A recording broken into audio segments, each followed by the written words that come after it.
once I pull this up live, I'm gonna do a couple of things real quick.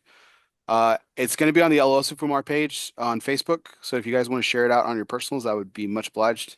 Yep. And then I'll do a countdown. I have a couple of sponsor reads, do an introduction of everybody, and we'll take it from there.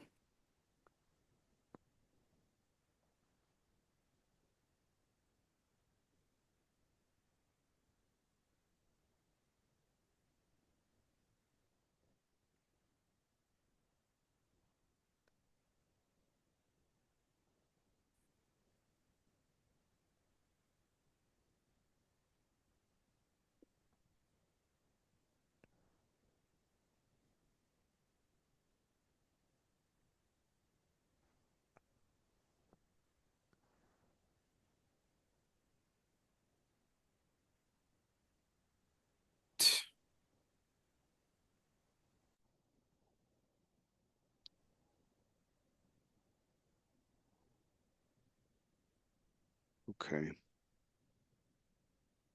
should be up.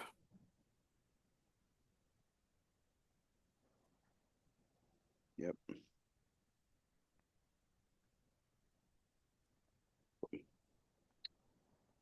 All right.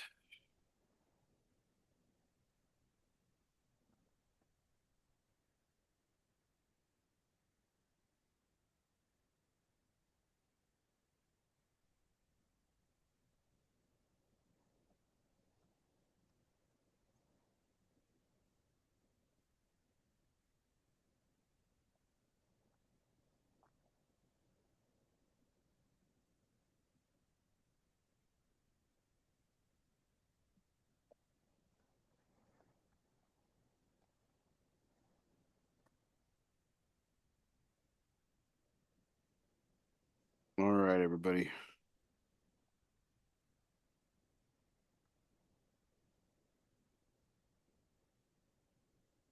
Go ahead and get this ball rolling here.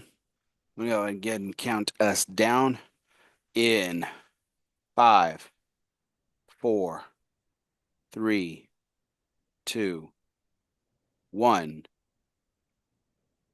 Good evening and welcome to Olosu Fumar Takes.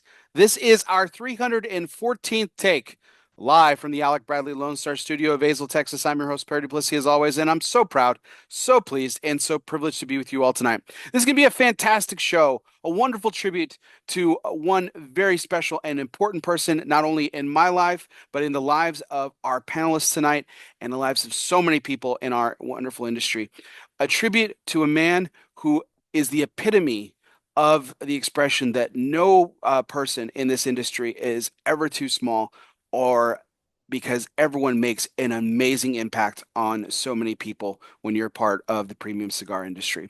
So we'll get to introductions in here in just a few moments, but before we get to introductions of our guests of honor this evening, I do have to thank the people that make this show possible. That, of course, is our sponsors, and tonight's show is sponsored by Drew Estate. Drew Estate is at it once again with the announcing of the new broadleaf Gordo for Nica Rustica. Yes, Nica Rustica is now available in a 6x60. While certain packaging elements have changed throughout the years, the Nica Rustica brand proudly remains Drew Estate's tribute to the people of Esteli, Nicaragua. Moreover, the Nica Rustica broadleaf blend remains unchanged, preserving its rustic, spicy, and robust flavor profile, and always at an affordable price. Nica Rustica broadleaf is wrapped in a Connecticut River Valley wrapper, Mexican San Andreas Negro binder, and contains Nicaraguan fillers, tobaccos from Esteli and Jalapa. Considered a straightforward power puncher, the new Goro 6x60 is a big cigar with big fat flavors. It's just a flavor bomb, exclaims Jonathan Drew, founder and president of Drew Estate. The new Gordo size will be available in 25 count boxes, which helps us keep a box cost down per cigar. We are a blue collar company and we must address the value equation every day. The Nica Rustica front mark is the key to this challenge. So check out your Drew Diplomat retailer today, like Michael's Tobacco of Euless, and get your hands on the new Nica Rustica Gordo 6x60 today. And if you are tuning into us live, like we do broadcast every Sunday at 9:30 Central PM from our Facebook Live page, or if you're checking us out later on YouTube, or wherever you listen to podcasts, whether it be on Apple Podcasts, Spotify, Google Play, Podbean, or wherever you listen to podcasts. Tonight's audio broadcast is brought to you by Grand Habano Cigars. Honest, compassionate, great cigars. Be sure you download, subscribe, and review today. We thank our good friends at Grand Habano Cigars. And tonight's broadcast on our YouTube channel, our all video broadcasts on YouTube, are brought to you by Foundation Cigars. Our good friend Nick Melillo is a well-known cigar maker in the premium cigar industry. He is the founder and owner of Foundation Cigar Company, which produces a range of high-quality handcrafted cigars. Melillo began his career as in the cigar industry at the age of 18, working in a cigar shop, the Calabash Shop, in his home state of Connecticut. He went on to work for a well-known cigar company, Drew Estate, where he developed some of their most popular blends. In 2015, he started Foundation Cigar Company to create some of the most unique and flavor cigars on the market that would appeal to not only the novice, but the most experienced of smokers. Thanks to our good friends at Foundation Cigar. So without further ado, we are here to start our 314th and honor a wonderful and amazing man tonight. So, without further ado, I'll introduce tonight's guest, sponsored by United Cigar. Smoke one today and start living united. We have Misters Bob Peacock, Austin Borgstede, Brandon Payne, Tracy Spence, and William Cooper. Gentlemen, how are we doing tonight? What's going on, guys? Welcome. Doing all right. Welcome, everybody. Welcome.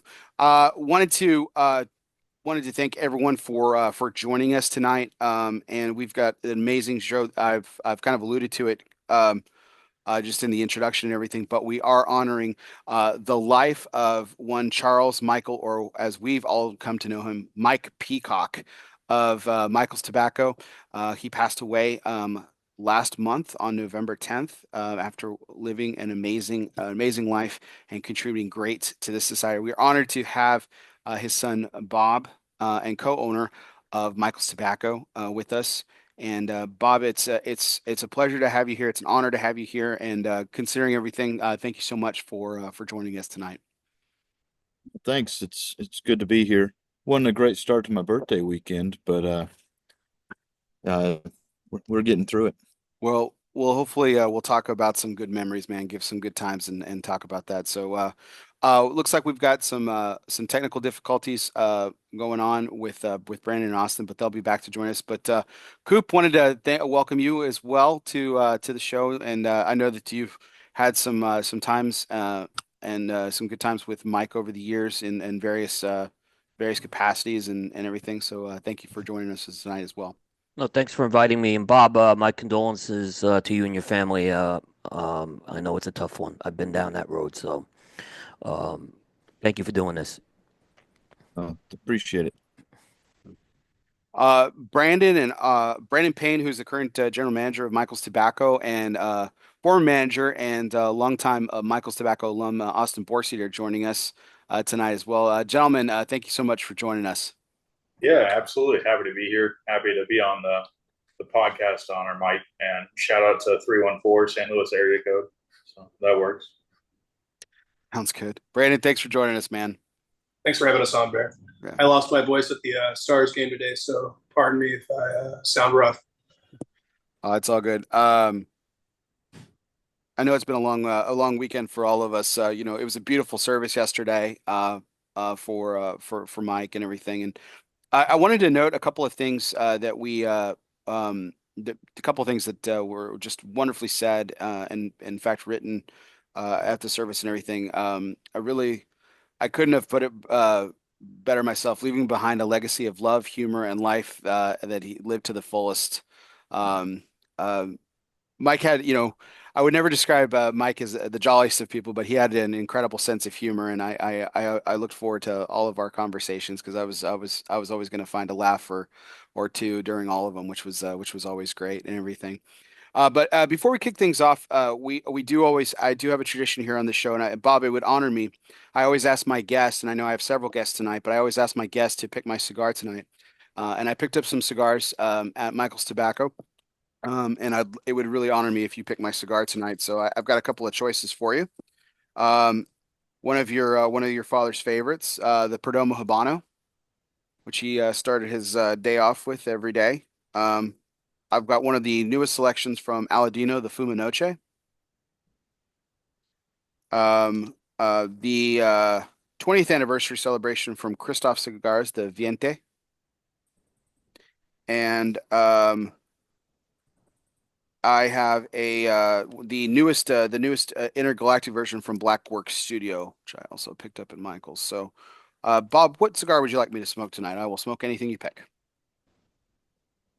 think you should smoke that Aladino. The Aladino? Perfect. Perfect. This is a great cigar. Great cigar. Yep. And speaking of that, I think it was one of the things we were talking a little about before we came on the broadcast and everything was just how many we had. You know, the wake for Mike was on Friday night at Michael's Tobacco of Keller, and of course the funeral was yesterday. It was really nice to see Justo Iro and his wife fly all the way in from Florida to join us for in celebration of Mike's life and everything. But Mike, I know I know you were probably talking to a lot of folks that night, but what was it like to see some of the f folks that traveled so far to honor your father's memory? Oh, it was great. Um, I knew Husto was going to be there. Seeing Jeff from Crux, Jeff Hagan, surprised me. He was going to Florida and he had to make a long detour to DFW to make it, but it was just really cool seeing the support for him. Uh, a lot of people say they respect somebody, but until they got to show it, you don't always know. Yeah, it was really great to see him. That was kind of a surprise for me too, but that was really great to see him and a lot of folks that I've gotten to know over the years, customers, cigar reps, other manufacturers and everything. Of course, joined us over the couple 2 days, and a lot of family that and friends that I didn't know. And but it was a packed house at the church for his funeral, and it was a packed house certainly at Michael's Tobacco of Keller for the wake and everything. Um, but I kind of wanted to dive in and guys, I know we're going to go a little bit across timelines here and stuff like that. And there's obviously questions that some of y'all won't be able to contribute to, and that's totally fine. Um, but Mike, growing, with Mike growing up, Bob, with Mike, before Michael's Tobacco even started and everything, what was it like growing up in the Mike Peacock household? Like um, you know, was it much different than the person that you got to run a business with here later in a later part of his life, or was there a different man that you called dad at home? Let's just say you knew the softer, gentler version of Dad. Okay. Um, he when he was in his real job during my childhood, he was a little higher stress, and you could tell. He's definitely mellowed quite a bit over the years owning the shop compared to what I knew as a child. So he was in the foundry business for over 3 decades, which I mean for I had a couple people actually ask me this at the funeral and everything, and I knew a little bit about it, but Mike, what did Mike exactly do, Bob?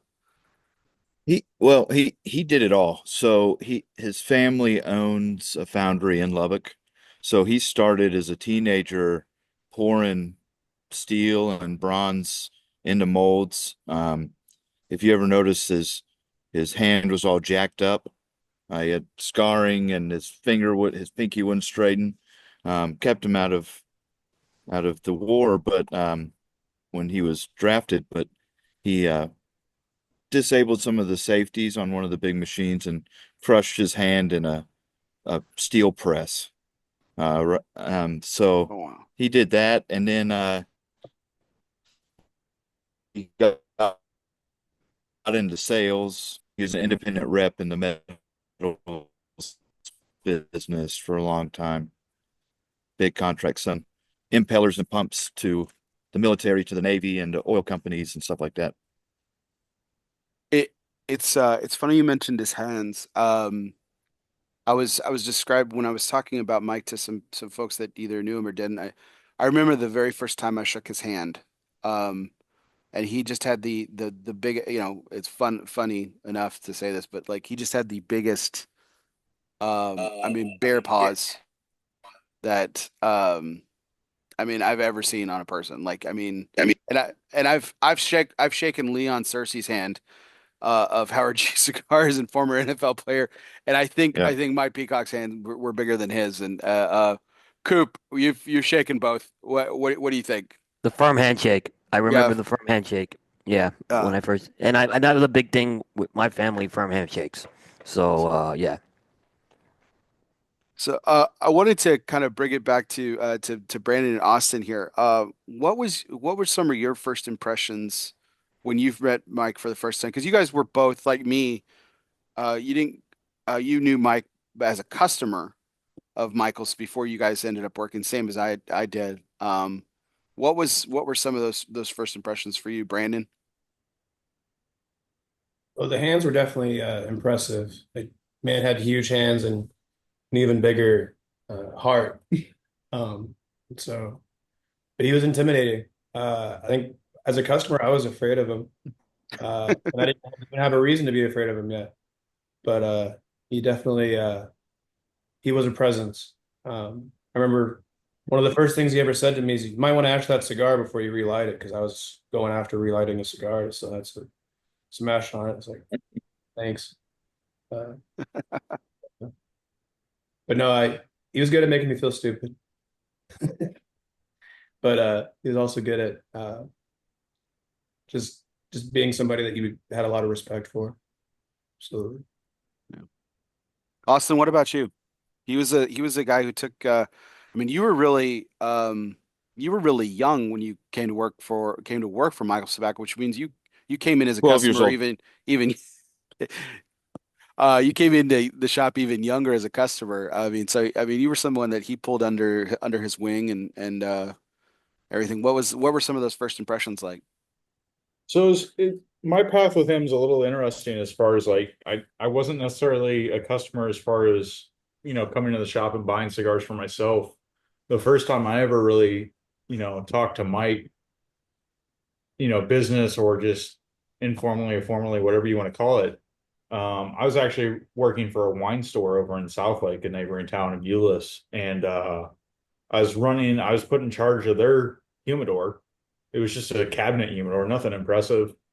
But I guess they were getting cigars from a retailer here in Dallas. And I looked at the margins and I talked to Tracy about them. And he said, yeah, it seems a little high.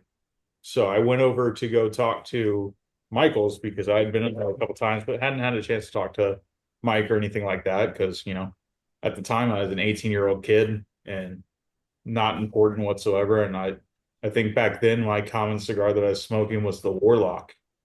I don't know if you guys remember that cigar, but it Oh was Oh yeah, yeah. Oh Altadis, yeah. Yeah. Altadis. top 25 cigar. I think it was top 10 actually. It was. And Tracy hooked me onto that and started teaching me a little bit about cigars. So I eventually asked Mike when I finally met him, I was like, would you mind supplying us, being our main source for cigars from now on? And he agreed. He didn't want to because he didn't want to go the distribution route. That was a pain in the ass paperwork wise for Michaels. But he agreed to help me out. Um, and he kind of took me under his wing, and so did Tracy, so did the boys. And started teaching me about cigars. I left the wine store to go to join the army. I got discharged pretty quickly medically by the army, and I came back. I just kept going to Michael's to smoke cigars. And one day I was standing in line at Euless, and Mike came up to me. And he's like, and God, I was 21 at this point, and he asked me, he's like, "How would you like to work for me?" And I said, "Yes, yes, I would." He's like, "All right." So I kept coming in, nothing happened. And it turns out what they were waiting for was for Keller to open up, Mike's second store that Bob took over when he came into the business. And a couple months after that opened, Bob hired me on. Um, and evidently that was mainly Mike's doing, and Bob's regretted Mike doing that ever since. And Mike always told me he didn't think I would last 6 months. And here I am, God, 16 years into the industry, whether it be at the wine store or at Michael's or working for, manufacturers. But Mike was always, it was hard for me when we lost Mike because, you know, he could be a huge hard ass. I never quite knew where I stood with the man. Because often it was, hey, dumbass, don't do that, or hey, I killed a bear once, aka shut up, Austin. Um, but it it was really hard because I lost a mentor that every time I came back into town, Hoop, I lived out in Charlotte and got to know you. I was out there for 3 years. Um, but that was my first leaving to the manufacturer side. And every time I came back, I always got to talk to Mike and ask him his opinion. He knew a lot of the TA retailers on the East Coast, and he really helped me out there. Um, I was very fortunate to come from Michael's Tobacco. And in a way, I got to ride the coattails because any store that I got to walk into, I was able to say, hey, I know what you're going through. I know what retail's like. I work for Mike Peacock, and more often than not, it immediately garnered a lot of respect for me, but it was never about me. It was always about what Mike had done back in Texas. And it was really cool to be on the complete opposite side of the country and people know who Mike Peacock was and Yeah. just the amount of respect they had for him. I think one of the things you said, Austin, really, a couple of things you said, but one of the things that kind of stood out from what you were talking about is like you never really knew where you stood. I think, Bob, you could probably attest to that. I imagine that wasn't just exclusive to Austin. Because I felt the same way. I knew I was important to him, but at the same time, I always thought there was definitely a mystery cloud. I mean, but I think that's how he kind of played his hand with most people, wasn't it? Yeah, pretty much everybody but me, I think. He didn't have any issue being direct with his opinions of what I was or was not doing. But yeah, he always kind of kept it close to the vest with most folks. He he didn't he didn't emote too much, and he kind of he judged you silently sometimes. Yeah. It Uh, may have been silently, but his body language spoke volumes. yes. And Yeah, what nonverbal. He wasn't good at hiding it, that's for sure. Yeah, yeah, I saw we've all either seen it or we're targets of the looks over the years and everything. Tracy Spence has joined us now. Tracy, thanks for joining us, man. Really appreciate your time tonight as we honor Mike Peacock. We were talking a little bit about Mike's early years. Bob was talking a little bit about when he was working in the foundry industry, and you got to know him towards the tail end of that, and obviously the transition of when he purchased the shop that would become Michael's Tobacco. Yeah. Talk to us a little bit about that time and what was Mike like as a customer? Because I know that that's what he was before he ended up purchasing the store. Because Pretty you were jovial. there. What's that? He was jovial. No, Really? can you hear me okay? Yeah, oh Yeah, I yeah, can. no, Yeah, yeah, well, I mean, he was just there enjoying it as a consumer, so having a good time, relaxing, you know. But yeah, his days were a lot less stressful for him when he was at the shop as a consumer than it was as an owner. And, for the first few years in that transitionary period of becoming an owner, he really was an employee of himself. Uh, he got to he got to transition more into the ownership of not having to be there for the day to day as it went on. I mean, he was still very much involved every day. The man, there was no decisions that were made without his blessing. Uh, so no, I mean, he was a very jovial customer, always in good spirits. Um, yeah. When you first met him, I mean, did you ever, could you possibly have conceived? I mean, I know it's kind of hard to go back in time. Was it really kind of possible to conceive that this would be a man that you would spend the next 15 years plus working for? yeah, when while working for the previous owner, it came up, and I moved over to that location from doing the wholesale side after his business partner and him had a split. So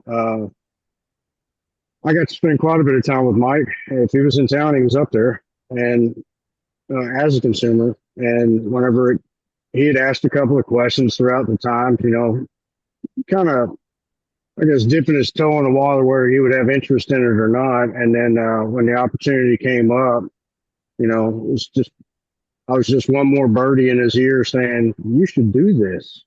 We should do this. It'll be great." And I'm sure there were days he cussed me for that, but overall, I think it worked out pretty well. Bob, were you in late high school, early college, when the purchase was made? I think I was in college when it Yeah, happened. you were at Tech. Okay. So I like did this is something that you knew about that was happening on, or did you just come home for like one day for Thanksgiving break or Christmas break and find out your dad had purchased a cigar shop? No, after he agreed to buy it from the previous owner, he called me that day and said, "Well, I guess I'm not going to be retiring anytime soon." And I said, "What are you talking about?" And he told me what was going on. So I knew pretty quick once the deal had been struck. And because you and at this time he'd already brought you up to the shop, so you're kind of familiar with it. I mean, you knew it was kind of his home away from home and everything. Yeah, I used to as a ki- it is in high school I would go up there and in the summers and watch movies on the big screen in the There's back. pictures And of Bob up there when he was. Yeah, yeah. but I actually didn't smoke until my second junior year of college, I think. So I would just go hang out, but I was just hanging out. I wasn't really doing anything at all except for maybe playing some Golden Tee and watching movies. Bob, do you remember what the first cigar you smoked up there was? Up there, no. I remember the first cigar I had was on Dad's patio, and it was Double Chateau, Connecticut. And then the second cigar the next night was one of the old El Rico Habanos.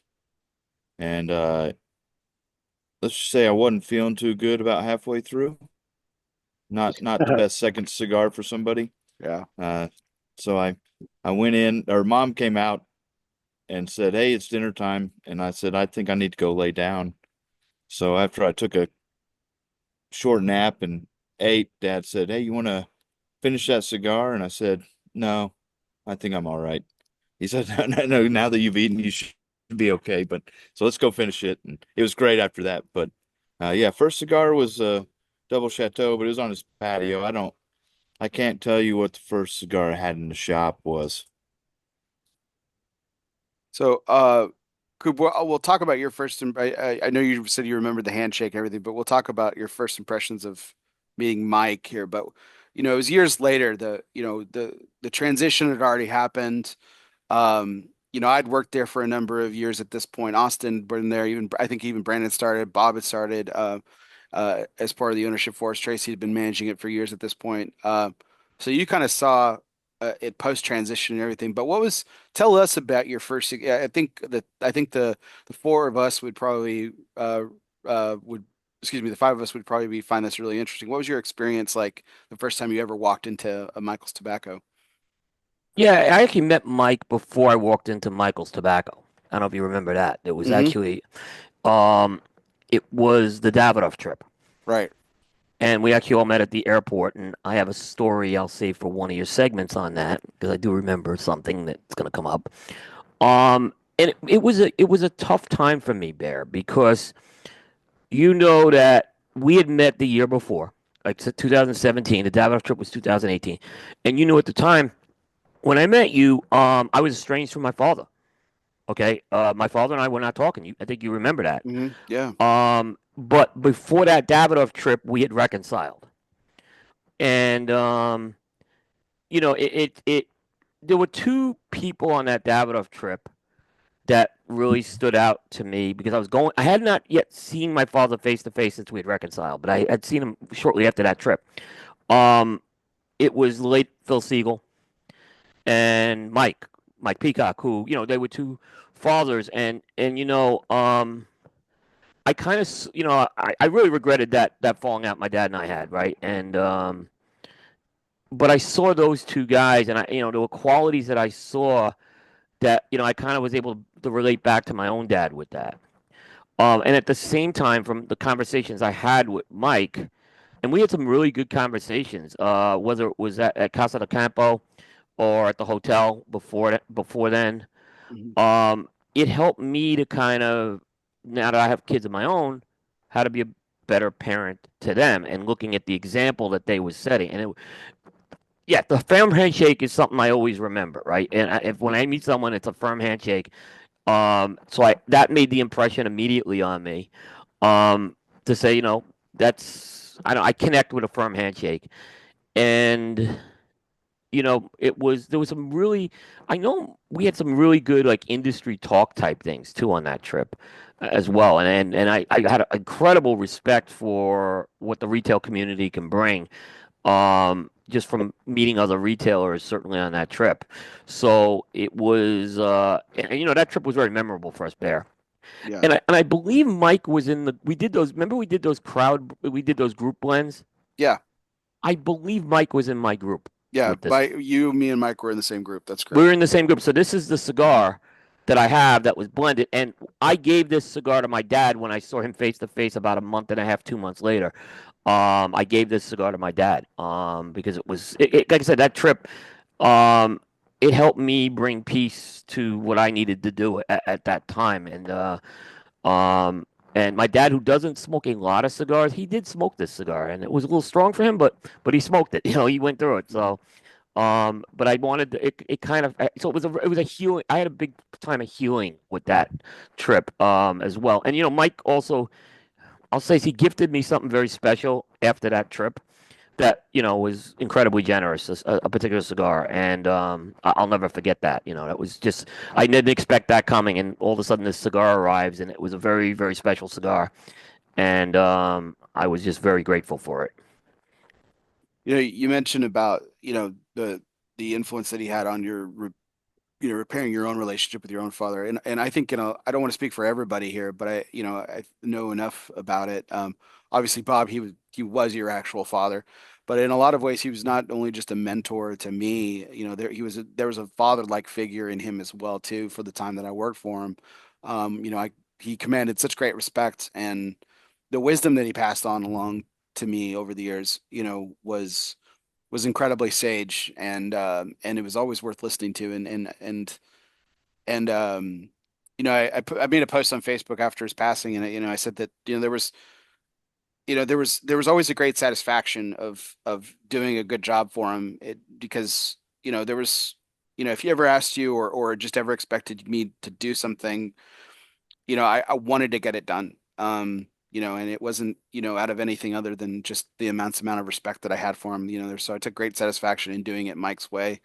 And that was something that Tracy instilled in me, and Mike obviously did too, that there was just a certain way of doing things, at the store, and I took pride in that. And Yeah. I took pride in working for him. But I know that as all, for the rest of us here, Coop, with you being the exception, as staff of Michael's, we became part of a family to him and everything. Brandon, wanted to ask you, I mean, as you got to know him, like you said, he was a presence, he was an imposing figure. But as you got to know him a little bit more personally, like what was that relationship like over the years, as you got to know him a little bit more personally? Um, Probably, like you said, always still a presence, always still intimidating, but I'm sure that there was a closeness that you also felt too. Yeah, I knew him to be just extremely funny. He always had a sharp wit and sometimes you had to listen and like kind of be quiet, and he would say his piece and you would know that what he said was actually very, very funny. But his wit was, um, and I liked embarrassing him a couple of times. I think one time I smoked a big lunatic to my 100 at PC. Said, I can't look at you. Both hands to cover it up, and he just turned red, I redder thought than Dad was going to send him home. next flight out that time. But he was just a person that was very warm and like funny when you actually got to know him. But it had to be done his way, and you have to respect that he had a way and a reason behind it, and he kind of trained your mind to think a certain way. So he would have you come sit next to him and say, "Hey, take a look at that coffee table. What do you see?" You're like, "It looks like it needs to be dusted." He's like, "Yeah."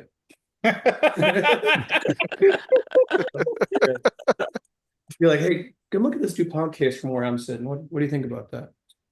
Looks like that needs to be cleaned." Like, yep, doesn't it? I cleaned it about an hour ago, but I can tell you I didn't do a very good job, Mike. I'll go ahead and just do it again. He's, Yeah. he ran a tight ship, and if you ran the ship the way he wanted it to be run, he'd kind of leave you alone and let you run it. But he wanted you to know when something was being missed, and so I always appreciated that. But the biggest thing to me is just the place that he built.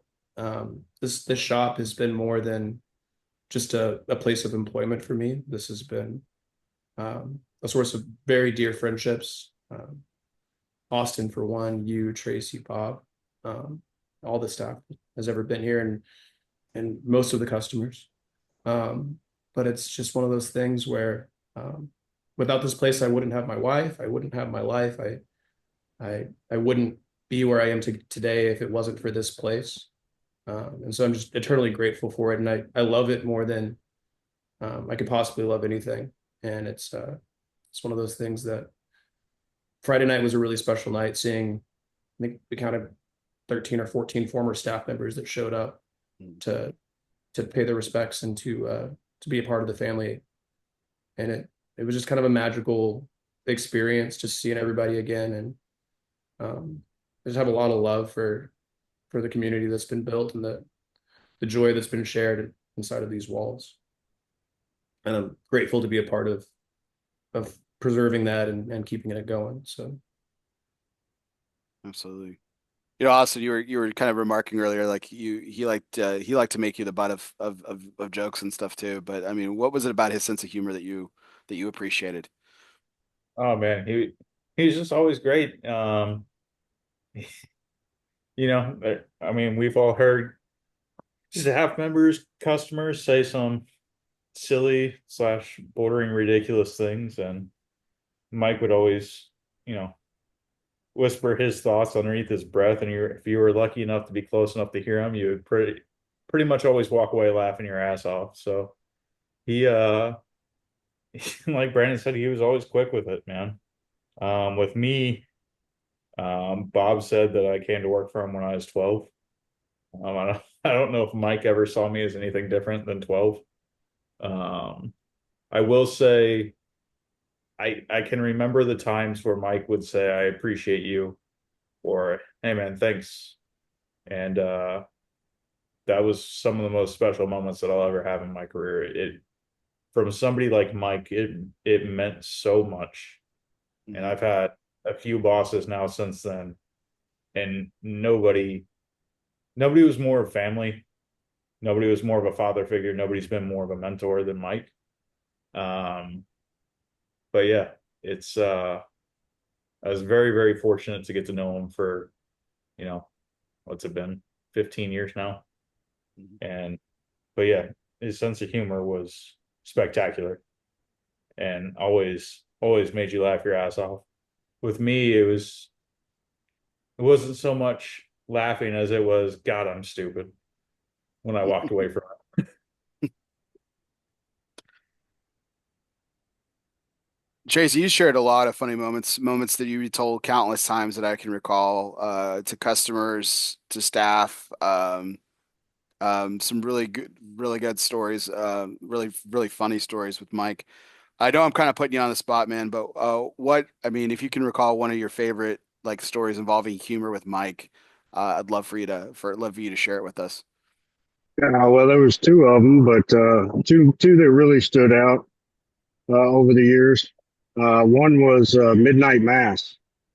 Uh, the first time we went to midnight mass with him and Alice, they invited us over to have dinner, and then they're like, "What would you like to drink?" And I was like, "I'll drink water if we're going to church."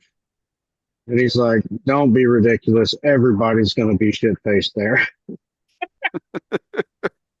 So then we got some Chimay Blues opened up, and about three or four of those bad boys, and I was primed and ready to go to church. And but I'd never, I had never been to midnight mass before, and so we got there, and I'm sitting next to Mike. He's sitting next to Alice, and Julie was sitting next to me. And there was the calisthenics that come with the church, the up, down, kneel, pray, stand, sit, all that. And I was not ready for exercising. And when Mike finally sits, we sit back down once they're getting ready to do the communion. And he looks over at me, and admittedly, I was drunker than Cooter Brown. Like I was like doing my best to keep my shit together. And Mike was not helping with that. And he getting ready to do communion, and he's like, I don't know how you feel about doing this, but me personally, I kind of wish they'd switch to strawberry shortcake. You got your red, you got your bread, and I died. I died laughing. Like I let out a belt that I had to pretend was like a hiccup or something else. And Alice just glared over. She glared at him. She glared at me through him. Like I felt it. I was like, right. So I like kind of elbowed him. I was like, man, you could get me in trouble. And then the other time was when we were going to visit Lido, and he had told me to go get a haircut before. This is our first international trip together.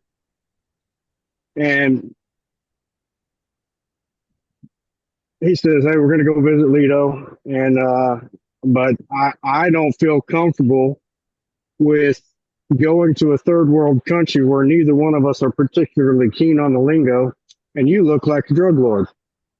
So I'm not saying you got to get your haircut, but I'm saying it would make me feel a hell of a lot better if you did. Like, all right. So I go to the barber and I get a haircut, and I come back and I was like, all right, Mike, I got a haircut. And he said, which one? And that was his cue to tell me that it was still not short enough for him to feel like he would want to travel internationally with me. So, like, all right. So I call my barber up and I paid again for another haircut. I said, shit, just make it real short this time. That way there's no coming back a third. So I get a fresh, clean haircut for that trip. And I'm smooth sailing all the way through the trip. Every checkpoint, every time there was somebody coming out there holding their hand out for something or a pat down, I was good. Mike, on the other hand, he got stopped at every checkpoint. Every checkpoint, going to and from. And we're coming back now, and we'd had a good trip with Lido. And now we're getting to the point where we're getting ready to go on the plane. So we're leaving the DR. And as you know, you don't get to leave the DR with a lighter. They're very proud of that tower filled full of lighters. But we'd managed to get ours through by sacrificing a couple of Jeeps here and there. And we go through after you've gone through security there, you go through one last section of people that randomly pull you out of the crowd to, shake you down one more time. And they stopped Mike again just before we're getting on the plane. Now, he didn't pay attention much when he booked our flights, but he put me on a window seat and he put himself in the middle seat. I don't know if you know how Mike felt about being in the middle seat of anything. That was not happening. So we get seated. There's this lady sitting next to me, and she's would be sitting next to him. She's on the aisle seat, and she's just hacking up and just making some god awful noises. Mike stops, finally let him on the plane. He stops. He looks at me. He looks at that middle seat open, and he says, "Oh fuck no, I'm not sitting there." So I get up, get out to the aisle, let him get situated in my window seat, and I sit down next to this old lady. She promptly grabs my puke bag and starts hawking the world's largest fucking loogie in it. I'm like doing everything not to. I mean, that's a pretty nasty sound. That that getting it from the back, and then just bringing it to the, and then she holds that thing back up and sets it in front of me, and I was like, "Oh hell no, that is yours. You own that now." It is not riding in front of me. She just looked at me, and the whole time she's holding this phallic-looking Mother Teresa. It's a wooden Mother Teresa, and they couldn't have made that thing look any worse. Mike said, "What the hell is that?" And I was like, supposed to be Mother Teresa, but I don't know where she bought it at. Anyways, this lady was real sweet. She kept falling asleep and drooling on me the entire time. But when we landed, I look over at Mike and I said, "Hey, maybe you should have got a haircut before we left." Now at that point, we're going through U.S. Customs, and he thinks that it's going to be a sailing because he's got that global entry. I think that was a thing back then. So we go to check our bags back in because you grab your stuff, you check your bags in. You got to go back through security. And there was this kid that was working the line that had his Mr. T starter set on, and a lot of gold. And he sees Mike's Dunhill, that old boy style, and he says, "Oh, I'm sorry, sir. I'm going to have to confiscate that Dunhill." And he says it by name. Now, we always check all the flight requirements, make sure that now, should he have taken that lighter with him? Oh, hell no. So we're sitting there, and this kid, he said, would it upset you if I asked for your supervisor? This kid said, well, yeah. And it was good. Get your supervisor.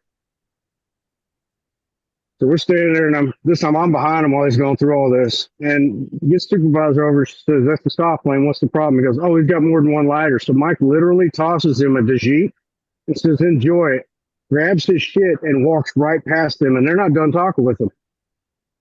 It gets at this point like they had moved me ahead of him because he was now causing a backup. So I'm waiting about 100 yards away, just watching it all play out, and he just pushes right through him, grabs his stuff, and he comes back. It gets to me, and he's like, got this nervous look on his face, which didn't happen very often. He said, "Are they following me?" I was like, "No, they're still sitting over there with the jaws on the ground." He said, "Good, let's go before they start thinking about chasing me." I was like, all right. Oh Well, man, man, we had some good times, that's a awesome. lot of good times. Bob, you talked a little bit about the harder man that was, when you were growing up and he was in the foundry business, and you said that he obviously loosened up quite a bit when he, purchased the cigar shop and became a part of this industry and everything. Like what were some of the more funnier moments that you remember, in later in his life, as you joined him as part of the ownership group and everything here at Michael's? Well, I can tell you, being around him at the shop more, speaking about his sense of humor, I can't tell you how many times he'd really zing somebody, but it was so dry and so under the table that it'd be 30 seconds to a minute, and they'd be halfway through another conversation and stop and look at that and say, "Hey, what?" And that happened so many times. Um, but maybe my favorite thing ever, we had a customer that he owns a company where he always preaches quality, quality, quality, quality, quality. Price doesn't matter, quality. If you do it right, that's the way you want to do it. Well, he got big onto a bundle cigar. Always talked about how good they were. Well, we were having an event for that company. And he said, "Oh, great. We have an event, so I can get a discount on these cigars." And Dad said, "Well, no, no, we don't discount the bundles." And he said, "Well, why not?" And he said, "Well, because we discount the quality products. You always preach about quality and not cost." And then he got up and walked out. He's like, "Okay, I'm going home." So the guy stares at the door for a good 15 seconds, just speechless. And then he turns to me and goes on to defend himself for about 35 minutes about these cigars and how they're not cheap quality. And man, I gave Dad hell for that so many times. Like, you just threw me under the bus. You knew that was going to happen. And he said, "Yeah, that's why I left." Um, and yeah, I mean, it took forever for him to finally be comfortable with himself again and leave me alone about it. That's funny. Um, there are a few moments that I remember. I've already told this story so many times. I'll just say it briefly. But he'd come up to the shop when I was working Saturday mornings, and he'd come up to the store, and we had a new cigar. I can't even tell you what the cigar was, but he's like, "Hey, you should try the cigar first." And so, of course, that's the cigar that I started my day with. And he's like, "I'll be right back. I gotta go do an errand or something like that." And I had already started smoking the cigar, and he comes back in, and he's like, "Hey, so what do you think?" And I gave him my thoughts, and I was like, "Yeah, man, it's a really good cigar. I think that you could start your day with." I was like, "Hey, do you want me to get you one?" And he's like, he just very, very just matter of factly, and like, it's funny that Tracy described him as in his consumer days as jovial, and we've been talking about his sense of humor, but I would never describe him as jovial, but he said it in such a jovial way that just, I mean, I literally had to go to the back of the store to laugh out loud as much as I did. But he says, "Bear," like just looks at me like, "Why would you suggest such a thing?" Like, but that was what his face said, but what his mouth said was, "It's Perdomo time." Because it was his first cigar of the day, and he always started with the Perdomo Habano. And like, how dare I even suggest anything, considering that's what he told me to start my day with was this other cigar. But no, that there was no way he was gonna he was gonna start his day with anything other than what he normally did, and it was great. But um, I know you know when I first started at the shop, and Tracy had hired me, and he was talking to me about dress code. And I remember this is I think Mike was a little bit more strict in the days. We weren't allowed to wear baseball caps until a little bit later. And it always had to be obviously brands, cigar brands and stuff like that. And at the time, no cigar companies actually made stuff that fit my big head.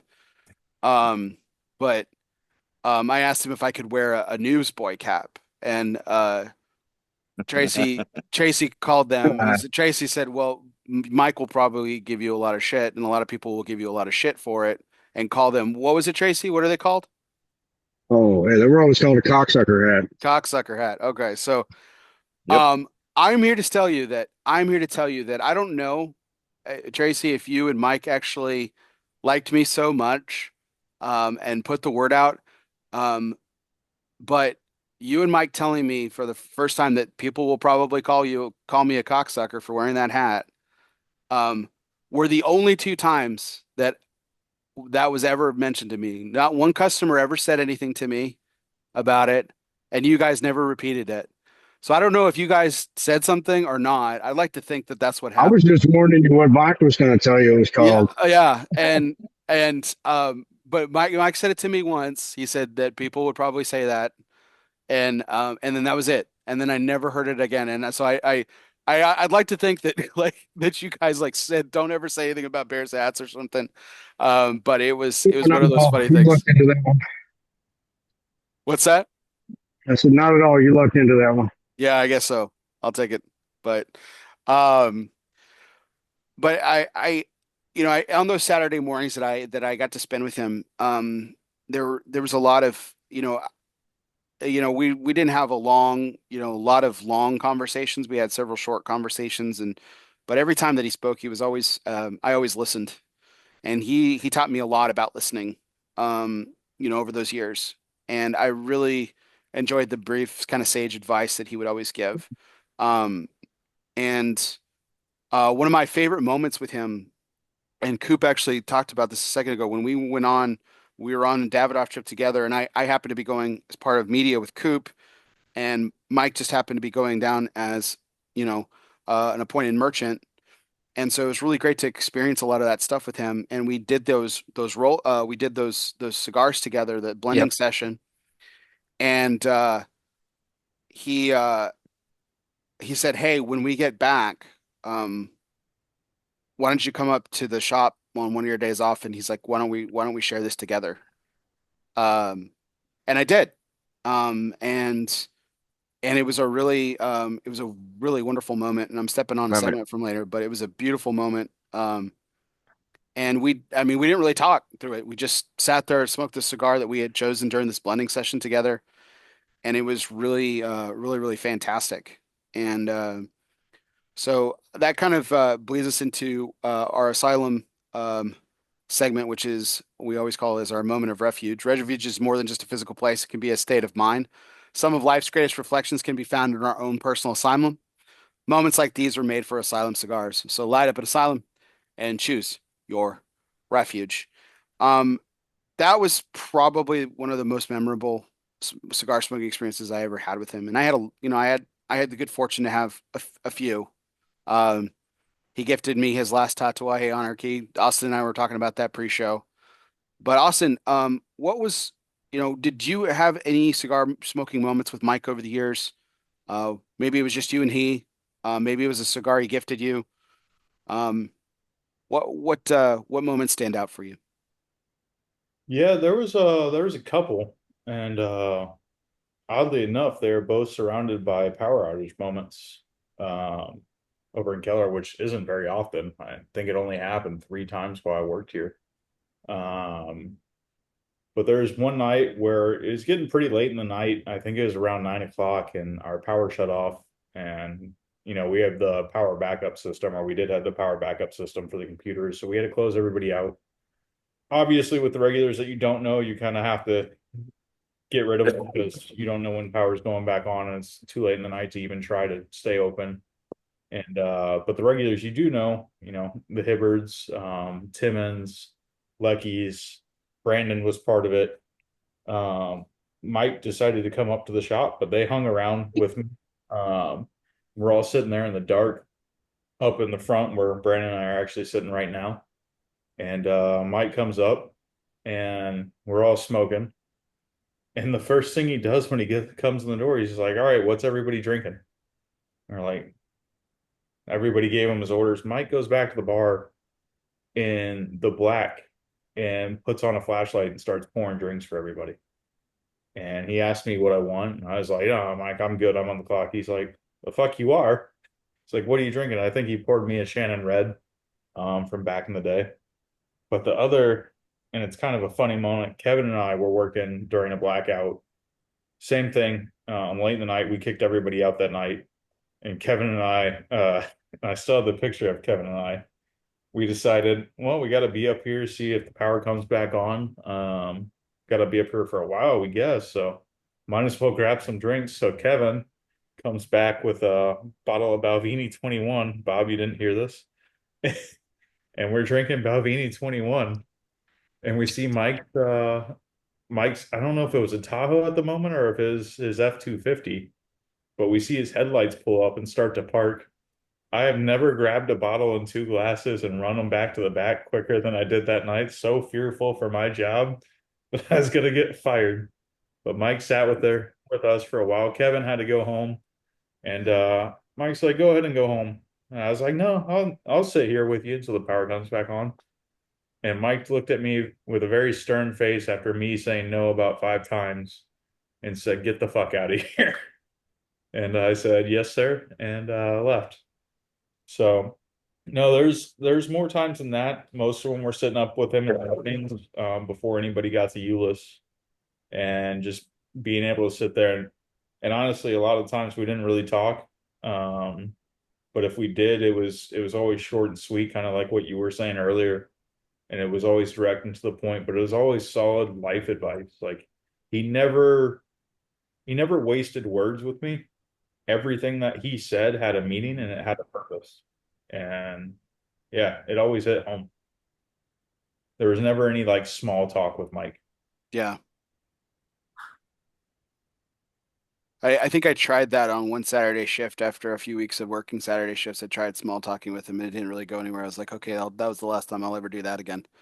But yeah, that's a really great description, Austin. Like words were never wasted with Mike for sure. Brandon, what about you? Any cigar smoking moments that stand out? Maybe it was just you and him. Maybe it was you and a small group of people. I definitely remember I think it was a customer at the time, but the night that the blackout happened. I think a 18-wheeler took out a power line behind the shop or something right over here. Mm-hmm. But we were all up here, and it was the Shannon Irish Red, I think, that we were pouring that night. So we all sat up here for a couple hours. Just, I think Chuck was up here too that night, actually, wasn't Yeah, Chuck did come up. he? But that was an interesting night, just kind of hanging out and shooting stuff. Occasionally, he would hit me up and say, "Hey, what should I smoke?" Which was kind of the challenge of like, I'm gonna branch out from Perdomo, Pitoro, La Polina, my usual 3 or 4. So give me something that's actually gonna wow me. And so it always felt really good when you'd give him something and he'd be like, I don't know what the best cigar I ever smoked was, but damn it, that might have been it. Like that type of situation was always it's like, yes, we hit the man's palate. I think the last time that happened was with the Davidoff Anniversario #1, the big, huge guy. What I'm smoking right now, actually. Yeah, I was just about to say.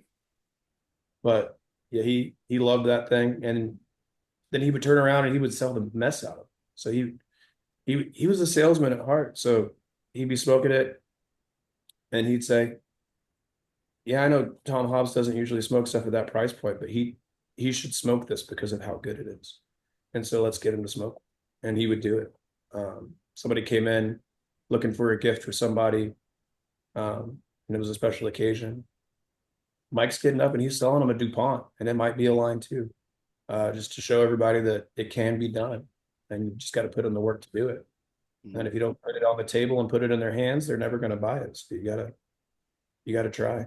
I personally think he always used to pay people before they came in the shop. They would buy it. Make an example. Yeah. Of it, yeah. No, he's just better than you, Austin. Austin does have a nickname, USA Austin, Upsell Austin. He was always the king of the upsell. Tracy and Barry, y'all are great at it too. But Hey, Austin has the Not a slider. Sharp as cutter. he sold the first line 2.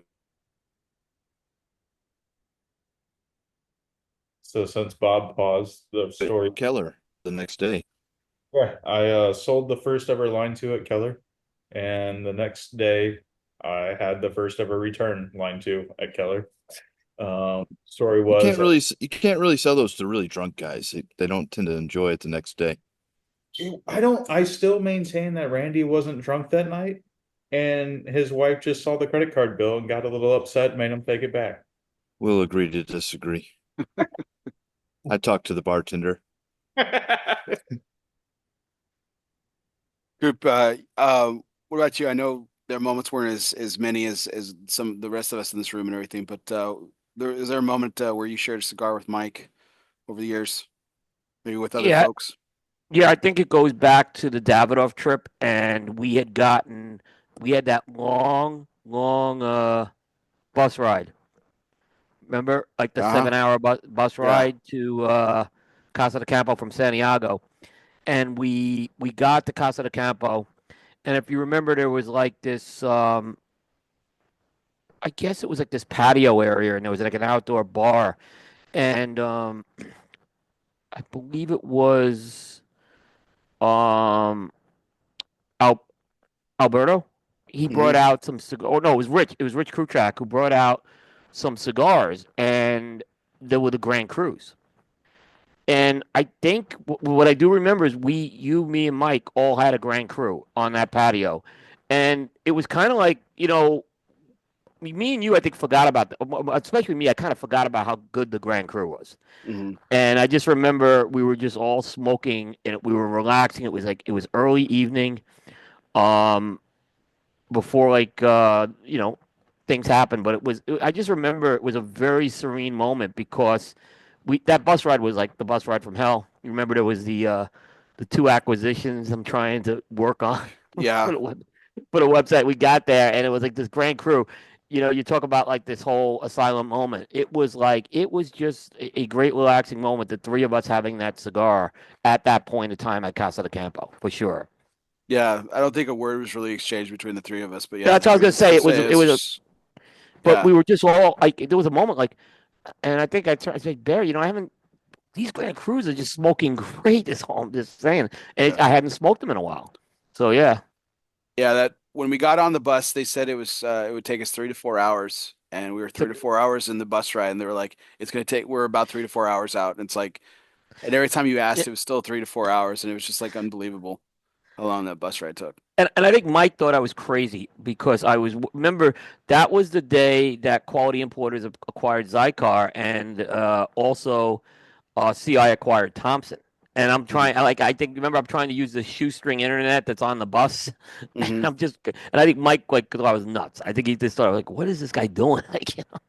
Like, like he knew it was a big story and all, but like, I think he was just I think he thought I had lost my mind, basically. I was like, at that point, and I was losing my mind. It was true on that. Well, he asked me what you were doing, and I was like, "Oh, he's working on the story for whatever acquisition we had heard about at the moment." And he's like, "He's going to publish that now?" And I said, "Yeah." He's like, and it Yeah. just kind of looked like it was like that look of just like respect. Got it. Right, Nice, right. nice. Yep, yep, So, yep, um, yeah, some fun moments on that trip for sure. yeah. Oh, yeah. Tracy, I know you've have countless moments of smoking cigars with this man, but I mean, which ones come to mind?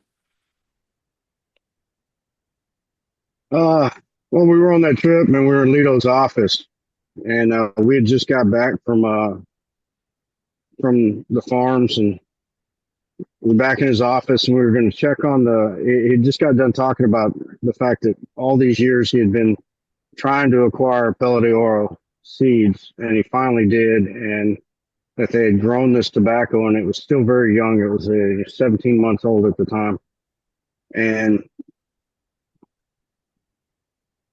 that he was very curious as to how it was going to smoke. So he instructed Louis to go get some from and bring him to his office. And I step out to go use the restroom. Louis comes back, past me in the hallway, and like I come back into the room, and Mike and Lito are laughing, coughing, and crying at the same time by smoking this little charoot.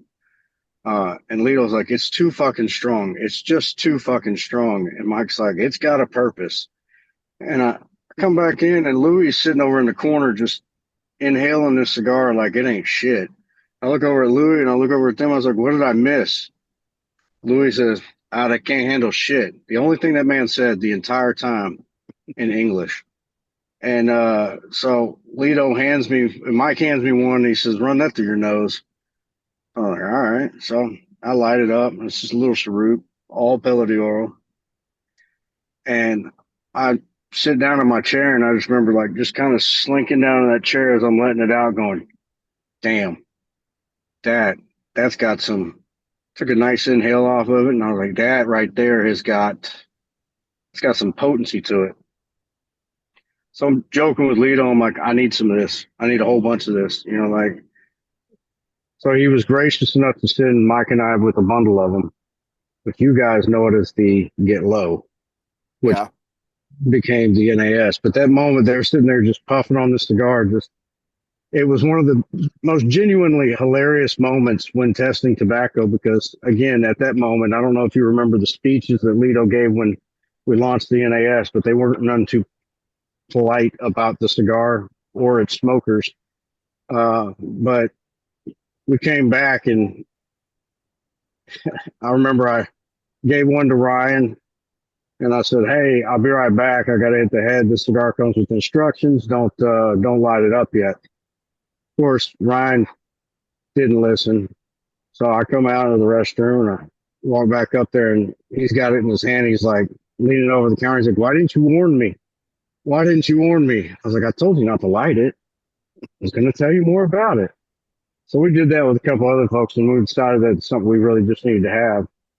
But yeah, sitting in that office, just all of us just laughing our asses off while smoking this ridiculously strong leaf at the time, which was on that small batch that year, I believe. I don't remember what year it was, but it was a good time. Tracy, Yeah, wasn't that also called Ice Pick at one point? the ice pick was just the Lajero version of it. It was just a cheroot out of straight Lajero. So this was a cheroot out of just golden hair, so all Pelo de Oro. So same size, yes, but not the same tobaccos. Yeah. That's so, yeah, one of my favorite stories. And I have a story too, because I came in, because I wasn't working at the time. It was just right before I started, and you were like, "Hey, have you eaten this morning?" And I said, yeah. And he's like, okay, I got something for you. I was like, oh, what are you going to give me? You're like, I'm not giving you anything, Bear. I'm going to sell it to you. So I'm like, okay. So I take it outside and I'm sitting down. I'm sitting with Stephen Harms and Gus and lit it up and everything. And I'm fine. I'm like, you know what? It's pretty strong, but I'm like, okay, this is cool. And Steven says to me, he's like, hey, did you bring that thing that you said? And I said, yeah, it's in my car. Let me get it. And I stepped up, I stood up and I was like, nope. And I sat right back down. Because that thing just completely like crushed me and I hadn't You even known it. remember that night, Steven was sweating more than he normally would sweat because he was sitting there talking shit about how it wasn't strong. And then I laughed so hard, I was like, yeah, you didn't take a hit off of it, bro. And when he did, he just sat there and just started immediately sweating. It was such a fun experience. It's like, now that's strength right there. Yeah, sure. Bob, I'm sure there are countless memories, and you've probably thought about a lot of them over the last couple weeks and everything. But are there any special ones that come to mind that you'd like to share? Any time I was fortunate enough, I got to travel with him quite a bit, uh, industry wise, and just everywhere we went, just watching him interact with folks and just kind of trying to learn how to do it. Um, he was able to garner respect from people, and I've seen very few people tell some of these, let's say, the owners of certain companies that they're full of shit and they need to reevaluate their opinions. And some of these folks don't really like that. And almost all of them listened and changed what they were doing. And just trying to learn how to do that as well, how to garner the respect that he had and that he earned over years of doing it. There's not any one particular memory that, well, there are, but I don't want to throw anybody under the bus. But yeah, just watching him do that, uh, whether it's a factory tour, TAA, PCA, just seeing that the amount of power he had and without really having any power was pretty special. And now I just got to try and follow in those footsteps. Yeah. Yeah, they're I mean they're big shoes to fill, Bob, and I know that you spent the last few years really, like you said, traveling with him and learning quite a bit from him and we all had great opportunities to learn from him and you more than most just because of a lifetime spent with him and there's a lot of cool moments. I know we're going to share a little bit more here just to kind of wrap up our evening and everything. Did want to go into our next segment though. For a lot of people who don't know this, Mike was born on September 11th, which obviously September 11th, in the first half, first more than half of his life didn't really mean much, but it started to unfortunately have mean a little bit for most of us after 2001. And I remember after finding out his birthday was September 11th, I got a little bit happier about that day because I got to wish a very important person in my life a happy birthday rather than thinking about the events that transpired during September 11th, 2001. But in spirit of that, for tonight's presidential trivia segment, which was always brought to you by United Cigars, featuring La Giana Havana, distributors of Jose Dominguez, Bandolero, Garofalo, the Firecracker, the highly acclaimed Atabey, Byron, and now Alfonso lines from Selected Tobacco. Smoke one today and start living united. So in honor of that, United. so in honor of that, I chose some trivia questions around George W. Bush, which was obviously the president during September 11th, to kind of do have some fun with tonight. So guys, this is just for fun. Both true or false questions. So really quick. So George W. Bush trivia. So, in addition, is this true or false? In addition to playing varsity baseball in high school, did George W. Bush was also the head cheerleader? Is that true or false? Bob, True. who said true? Me, Okay, Austin. true. Brandon, what's your guess? I'm going true, baby. Okay, Bob. I could see him being the head cheerleader. Okay. Tracy? Man probably had some game as a young man. Okay. I'm gonna go false just since everybody else said true. Coop, what about you? I'm gonna go false as well. It's actually true. Oh, okay. Austin, did you know that? Did you know you jumped out really confident, man? Did you know this or where did you learn? Just from high school or what? This or just No, I mean September 11th, and growing up teenage years through Bush's presidency, I love history, so I learned as much as I possibly could. all right. Fun times. Awesome. So I bet it was 'cause you were on the cheerleading squad too. No, I didn't have the legs for it, man. Now you're right. all right, next true or false question. He only knew his wife Laura Bush 3 months before asking her to marry him. True or false? Austin, do you know this one? I'll, False? Okay. Brandon? I'll go true. Bob? I think true. Coop? I'm gonna go true. Tracy?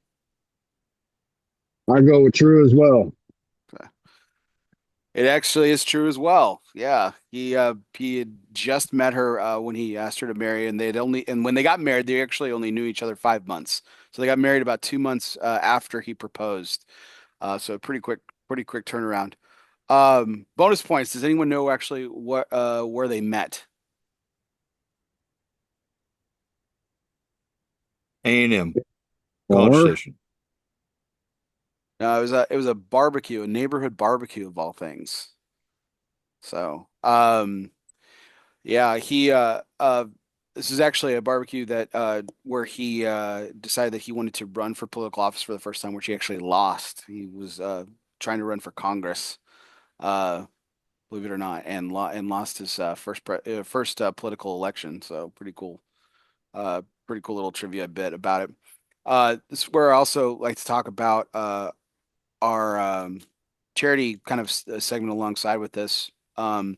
So um, Mike had asked for us during for the funeral of Mike's family. Bob, you had asked for people in lieu of flowers to send contributions to the Cigar Family Charitable Foundation. Everybody here on this panel is pretty familiar with the wonderful organization run by the Fuente and the Newman family. Bob, can you talk a little bit about why that organization is so important to your family and why it was so important to Mike? Well, we really wanted to make sure that we had people give money to a charity that was industry based.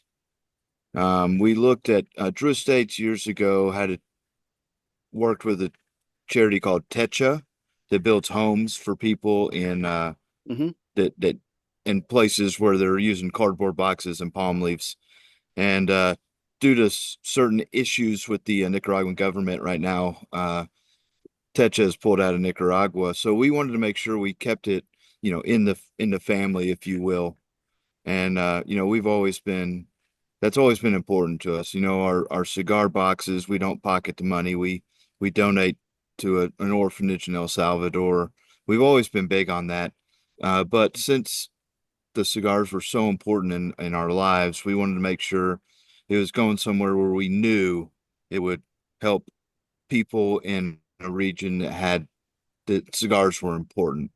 And that the Cigar Family Charity has done so much good, especially in the Dominican Republic over the years, that we really just wanted to use the end of his life to pay it forward. Oh, that's wonderful. Bob, really thank you for that. I know that what's also really great, like many shops in the area and across the country. One of the things that we get to participate in, it's a great thing, a great collector's piece for people who collect, but it's also goes to a great cause with the Cigar Family Charitable Foundation is the Toast Across America, which you can get at Michael's Tobacco every year. We always participate in it, which is always really great, great collector cigars and stuff like that. So, um, those should be coming out a little bit later this year, right, guys? Yeah. Yeah. Yep. So Yeah, So I think they're starting very soon, if not next week. yeah. So you can obviously pick up Toast Across America at Michael's Tobacco, or you can or you can also make a donation in Mike's memory to the Cigar Charitable Foundation. You can do that at www.cf-cf.org. This is all part of our presidential trivia segment, which is always brought to you by United Cigars, featuring La Gianna Havana and distributors of Jose Dominguez, Bandolero, Garofalo, Firecracker, and the highly acclaimed Atabey, Byron, and now Alfonso lines from Selected Tobacco. Smoke one today and start living united. It was Yeah. so as we got later on in in Mike's career here, with starting Michael's Tobacco, obviously the second store opening and everything. We've talked a little bit about Keller, but also his time on the PCA board. Now, Bob, this was I feel like it was shortly after you had joined, as co-owner and everything. But what did I was kind of wanting to hear from your perspective as you saw Mike serve on the board of what was then IPCPR, and now in his PCA and everything. What were some of the lessons that you learned from him that he learned from that experience? And I was really anxious to hear your perspective on that. Well, I can tell you a couple of the board members at the time were extremely difficult and were very frustrating for other board members. And I remember talking with Dad about dealing with them and how he would have to play mediator, talking both sides off the ledge, breaking up almost fights. Um, but, just him going in and just, being calm, cool, collected, not like we said earlier, not a lot of wasted words. And it got to the point where even at TAA, still some of those guys that were on the board, they'll be in the middle of a conversation. As soon as Dad took a breath to say something, they all stopped and looked at him to listen because everything he said was insightful and and it was valuable to him because he wasn't just spouting nonsense just to hear his own voice. Mhm. So I think that falls in line with what you're asking. Yeah. Tracy, Bob mentioned about TAA in addition to that too. I know that when Michaels became a member of the TAA, this was, I think, I remember it as a time of something I certainly took great pride in as part of the staff, but I think it was a big moment for you as the general manager at the time. What were your thoughts when Michaels became a member of TAA? You know, looks like we're going to need to sell some more cigars. There's a lot of work that went into placing those orders, strategic thinking, and really trying to plan for. Because when you're when you're a member of TA, it does put you in a different category as far as how you buy. And so you do have to put your effort and thoughts into making sure that you're strategically buying to maximize everything you're getting. So there's a lot of thought that goes into it. I knew that it was going to be some more work. Excuse me, I have to get off this. There we go. But also opened up for some exclusive cigars that only the members of TA could have. So it was exciting. We were always excited when something came through that we got to have that, was rare, but that was never our big focus. Our goal was always, if we brought it on and it was an exclusive, the faster we got it out that door, the less we had to worry about it and something else would go into space, right? Hmm. So, you know, having to really control like the excitement and not biting off more than we could chew on how much of it we should sell. Uh, it was just an added thrill to the adventure. Yeah. Well, speaking of added thrills, this last question about this before we conclude the evening with three of our fun segments, as I like to say. But you know that you know 5 years ago, the entire industry and the entire world was hit with the pandemic, and COVID certainly put a lot of difficulty and constraints and um, made things change. Um, so, we've talked a lot tonight about the culture that Michael's had built up, as a shop, but how Mike had cultivated that culture by hiring all of us and Bob bringing you into ownership with him. We were all a part of that, and then suddenly overnight, it completely changed. Now, I'm privileged to have the four of you guys on here because you guys were obviously a huge part of keeping Michael's running during this time.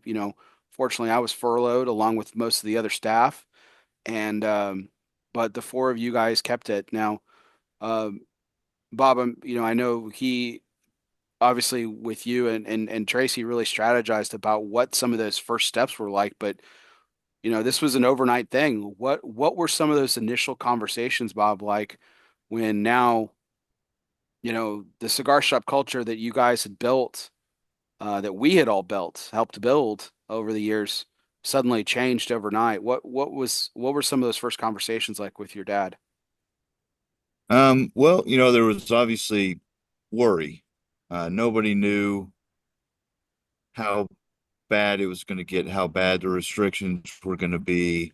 Being in Texas, they started out pretty lax, but we never knew.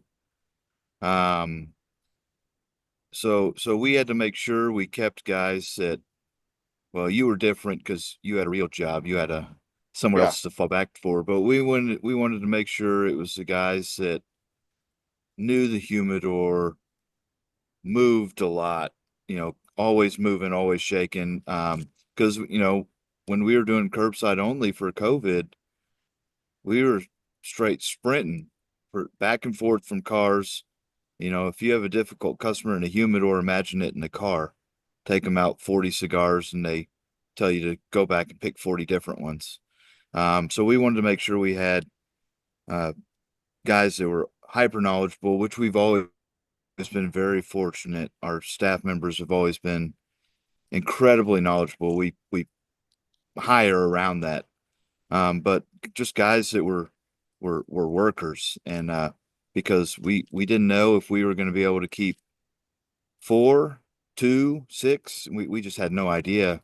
So yeah, it was a pretty stressful time.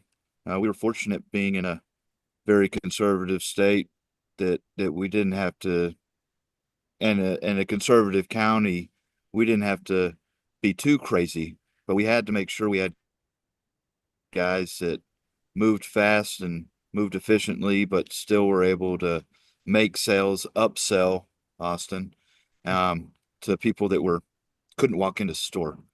People, so we had to make sure that our employees were trusted by the customers, uh, and and just that we made sure we were able to keep sales running well with the questions that were floating over everybody's head.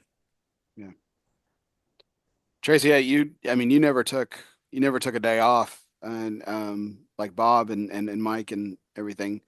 Um, so you were doing a lot of this hopping that Bob was talking about. What were some of those conversations like with Mike as you guys were navigating these difficult waters in the first few? We did spend a lot of time looking at and trying to stay ahead of any regulations that might be coming, and find ways to maneuver through it or find the ability to, the during that time they sent a lot of health inspectors became the ones that were the eyes for the law enforcement. So it became very apparent that we had to make sure that we didn't make any of them mad. That we were already doing all the things that they were going to require from any essential business at the time, and uh, from having folks wear masks to no customers allowed inside to doing curbside, all these things we made decisions before having to, and which I think weighed heavier on the decision to let us keep doing business uh, longer. than most people at that time. There was a lot of early morning conversations about what we can do next to show that we're patiently trying to wait this 2 weeks out that turned into, God, we're still dealing with it. So on some shape, form, or fashion, but signs and signs and signs that nobody read. It was an interesting time. I mean, to the point where even when we were allowed to even have people come back in after the curbside was over with, um, we caught some flack, some friction. It was not easy for any retail establishment, I'm sure, because consumers don't like to be told how to be a consumer. And I mean, as Americans, none of us like to be told how to do anything. And so there was a very split, uh, but we had to walk the line of worst case scenario for everything in order to make sure that we could keep our licenses to operate, because the same people that had the power to pull those were the ones that had the power to let you keep them. So we just spent a lot of time researching best ways to stay ahead of that curve. So, and it worked. Yeah. Like one of the ways is, Brandon, I know that you headed up for a short time a cigar delivery service that was run through Michael's and everything. Um, tell us, was that your idea? Was that Mike's idea? Like, how did that come to be, and what were some of those time? Because I mean, you pretty much stayed on as well, and kept the show running on the Keller side quite a bit, and I think you floated back and forth actually quite a bit as well too. But talk us a little bit about that. Yeah, we were working, felt like 7 days a week between the two stores, trying to keep everything going.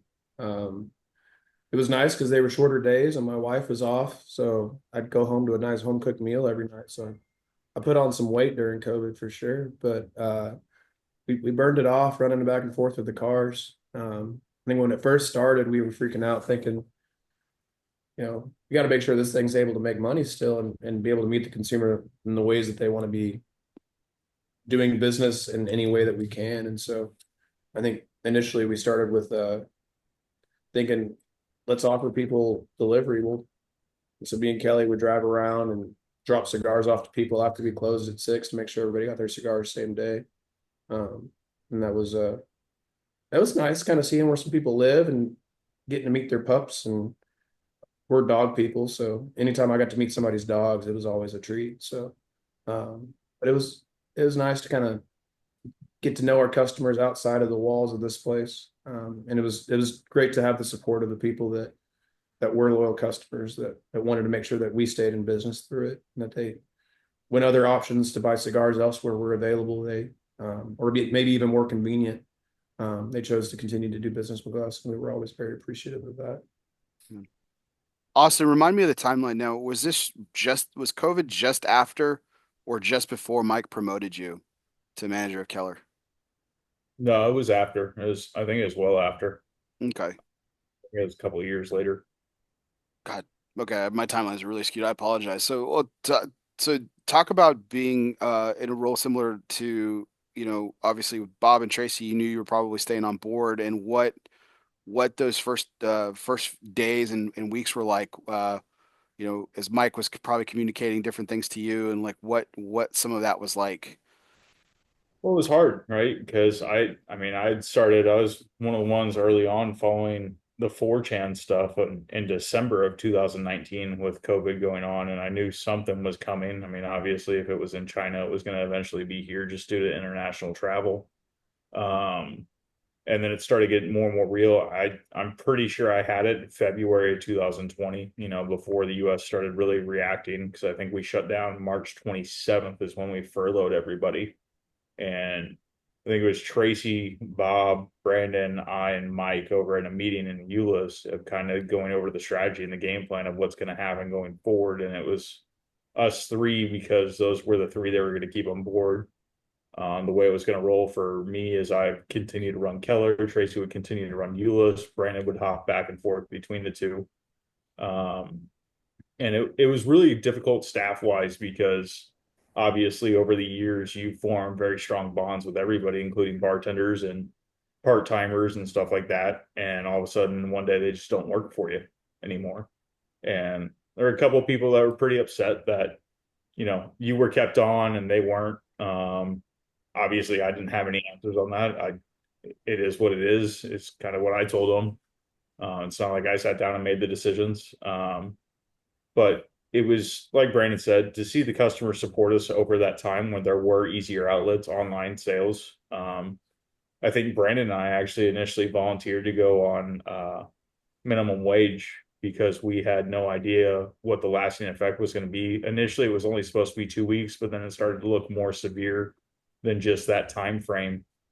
And we were just worried about what we had built as a group, as a community, collapsing due to things out of our control.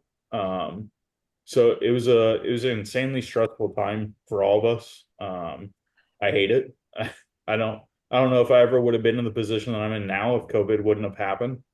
I miss the good old days of all 13 staff members that we had back before, March 27th. But I've maintained friendships. We saw them all here on Friday, but it it it was a very strange time. I remember going through literally gallons of hand sanitizer. We had customers nice enough to bring up whatever they could find at a store for us because they knew what we were doing.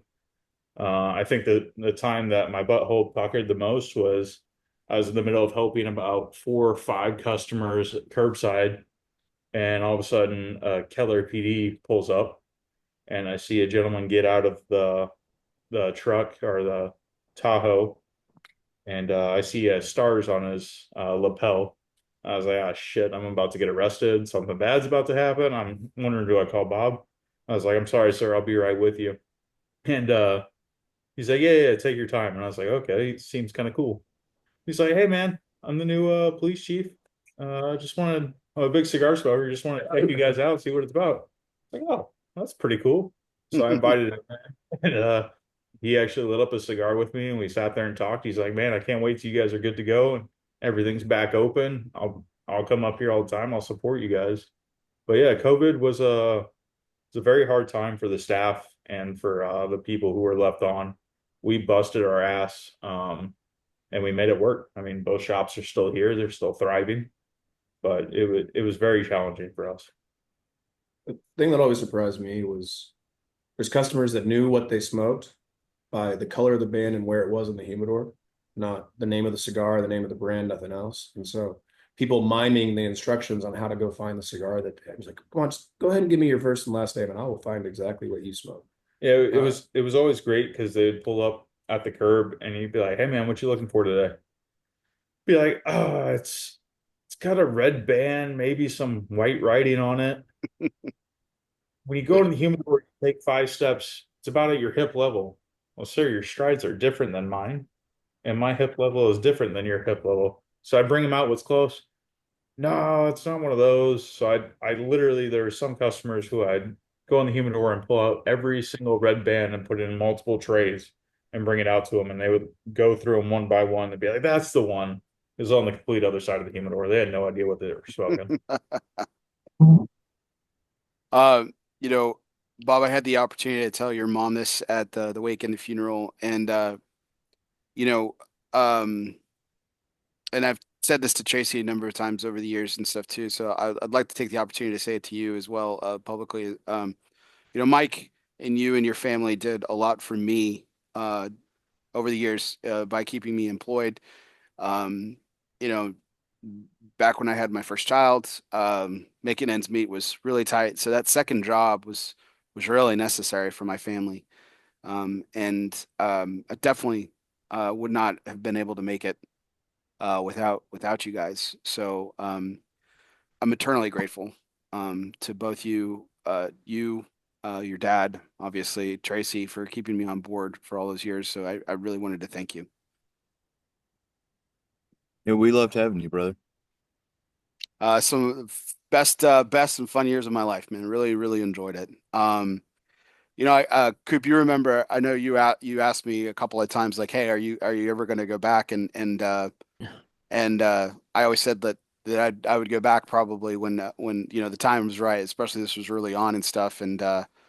Um you remember I told you I said Mike did so much for me during the time when Jeremiah was born and everything, and I was fortunate enough at that point to have a really good day job and to be doing fine, being able to support my family with my regular job. And I was, if Yeah. you recall, I remember I told you I was like I'm happy to sit on the bench and support the business as a customer again. Yeah. Um, Yeah, that's true. yeah. That's So. true. Bear, actually, the time I went to Michael's for the first time was without you. Hmm. Because I was in town and your wife was about to have the baby. Like it was like a day or two before. So you Hmm. kind of had to stay home that night. And I went and Mike treated me great that night. Hmm. So I was just kind of thinking of that. And that was right before the pandemic. It Yeah. was 2000 because Jacob was born October. 2019. Yeah, Yeah. October of 2019. Yeah, it was right Yeah. before. Yeah, exactly. Yeah. Yeah, it was crazy. So. Well, guys, I know we've had some really great times reflecting on memories of Mike and everything. We've got just a couple more segments to wrap up our evening, and we'll call it a night. But I really just wanted to take the opportunity to thank everyone for joining tonight. Remembering the great man that we knew as, in Bob's case, father, for us, surrogate father, a mentor, a boss, a friend, a great man. I think Bob's kind of alluded a couple of times with some of the comments that he said and the respect that he commanded among his peers as being a part of PCA and TAA is that, there are hundreds of cigar shop owners across this country. And there are shop owners that have larger stores. There are shop owners that have more stores. Um, but I, to Bob's point earlier, I would wager to say that almost all of them command either less or about the same respect as Mike did when he walked into a room. Um, people loved him, they respected him, and um, as we've said several times tonight, the words may be few, but they were never wasted. Um, so, with that, we'll go into our one of our segments brought to you by Artista Cigars, which is truly the last hidden gem of the Dominican Republic, with nearly 70 years of rolling experience. Family behind Artista believes in honoring their long-held traditions of handmade artistry. Artistas blends include factory exclusive front marks for every budget. In fact, Artistas has one of the most varied portfolios on the market today. There's something for everyone at Artista Cigars. Now, if you're like me and you can never decide what to smoke, Artista is actually a great breath of fresh air because I can literally take something from any box of Artista and I know I'm getting something truly special. So, guys, this is our this or that segment. I thought I'd change it up tonight. So, because we're honoring Mike, and we all knew him about as Bob and Tracy probably knew him better than the rest of us. But I thought it'd be fun to answer this question as if Mike was answering. So, uh, I'm going to give you an option of two things, and you pick what you think Mike would actually say. So, uh, we'll start with I'll kick things off with Brandon. Um, so if I asked Mike which store he liked the best, Euless or Keller, what do you think he would say, Brandon? He'd definitely say Euless. 100%. Austin? It's like Keller. He didn't have to worry about it. It was always run effectively. Oh, Tracy? Give me 1 second. I think I lost. You lost it? Okay. I'll come back to you. Bob, what do you think your dad would say? Would he Euless or Keller? Euless. All right. Okay. Say that again. I'm sorry, I missed it. I was saying, what do you think? You're answering this question as if as what you think Mike would say. So if he was asked, what his favorite store was, Euless or Keller, what would he answer? Oh, Euless. Euless. Austin, can you please repeat your answer for Tracy? I said it would be Keller because he never had to worry about it. He didn't even have to come over here. It was run so professionally and effectively. Yeah, you just had to send me over there. All right, Coop. I know you weren't as connected to it, but I'll give you a chance to answer this one. I'm gonna say Euless because I guess that was the one he acquired, right? Yep, that was the Yeah, flag. so that's why I would say Euless. So I honestly, guys, was a little torn on this. I'm gonna land on Euless just because, again, I think even though I wouldn't describe him as a nostalgic man, I think that that was where the beginning was. But I was torn on it, Austin. I really was because I was thinking about this. I was like, on those Saturday mornings, he would cut out pretty early, and it seemed over the years that he would cut out earlier and earlier to go spend time over there with you and Keller and stuff. So I honestly thought for a few years that maybe he liked Keller more than Euless, or maybe liked you more than me. Probably a little bit of column A and column B. So, but I would say Euless. Next question. Uh, now, Austin.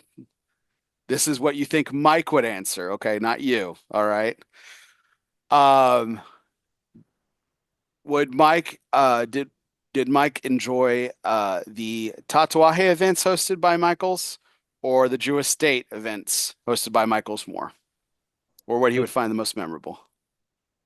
a tough one. Tatawahe event in Keller was the best one that Michael's ever put on. Yeah, sure was. With Drew Estate and Marvin were probably his favorites because he loved Marvin to death. Brandon, what do you think he would say? Yeah, that's really hard to say. Um, I I would definitely say that like the Drew Estate events back when Marvin was the VIP in the room were some of the craziest events that we would ever have. Where everybody was smoking Liga, standing room only, almost like the wake. And there'd always be some original release box of League of Nines that got pulled out as a prize for something. But I feel like he always loved those. But I don't know, that Magical Mystery Meat Tour night was something special when we had the Sure best night was. in the history of Michael's Tobacco. So I Yeah, I mean, these were two of I mean, I pulled these two out of the hat simply because, I mean, they're some of the most legendary nights. Like Austin said, that Tat event was the biggest night that Michael's ever had. But before that, it was consecutive years of Drew Estate. Tracy, what do you think you'd say?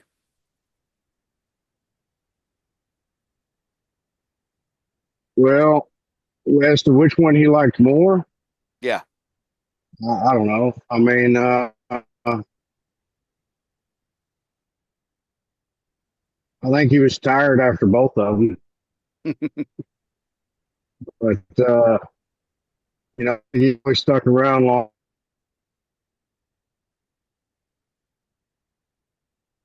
I'll say, you know, he silently was a huge tat whore, like huge.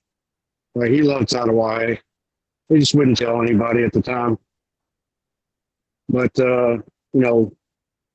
even though that was the largest event in Michael's tobacco history, uh, I still have to go with Drew.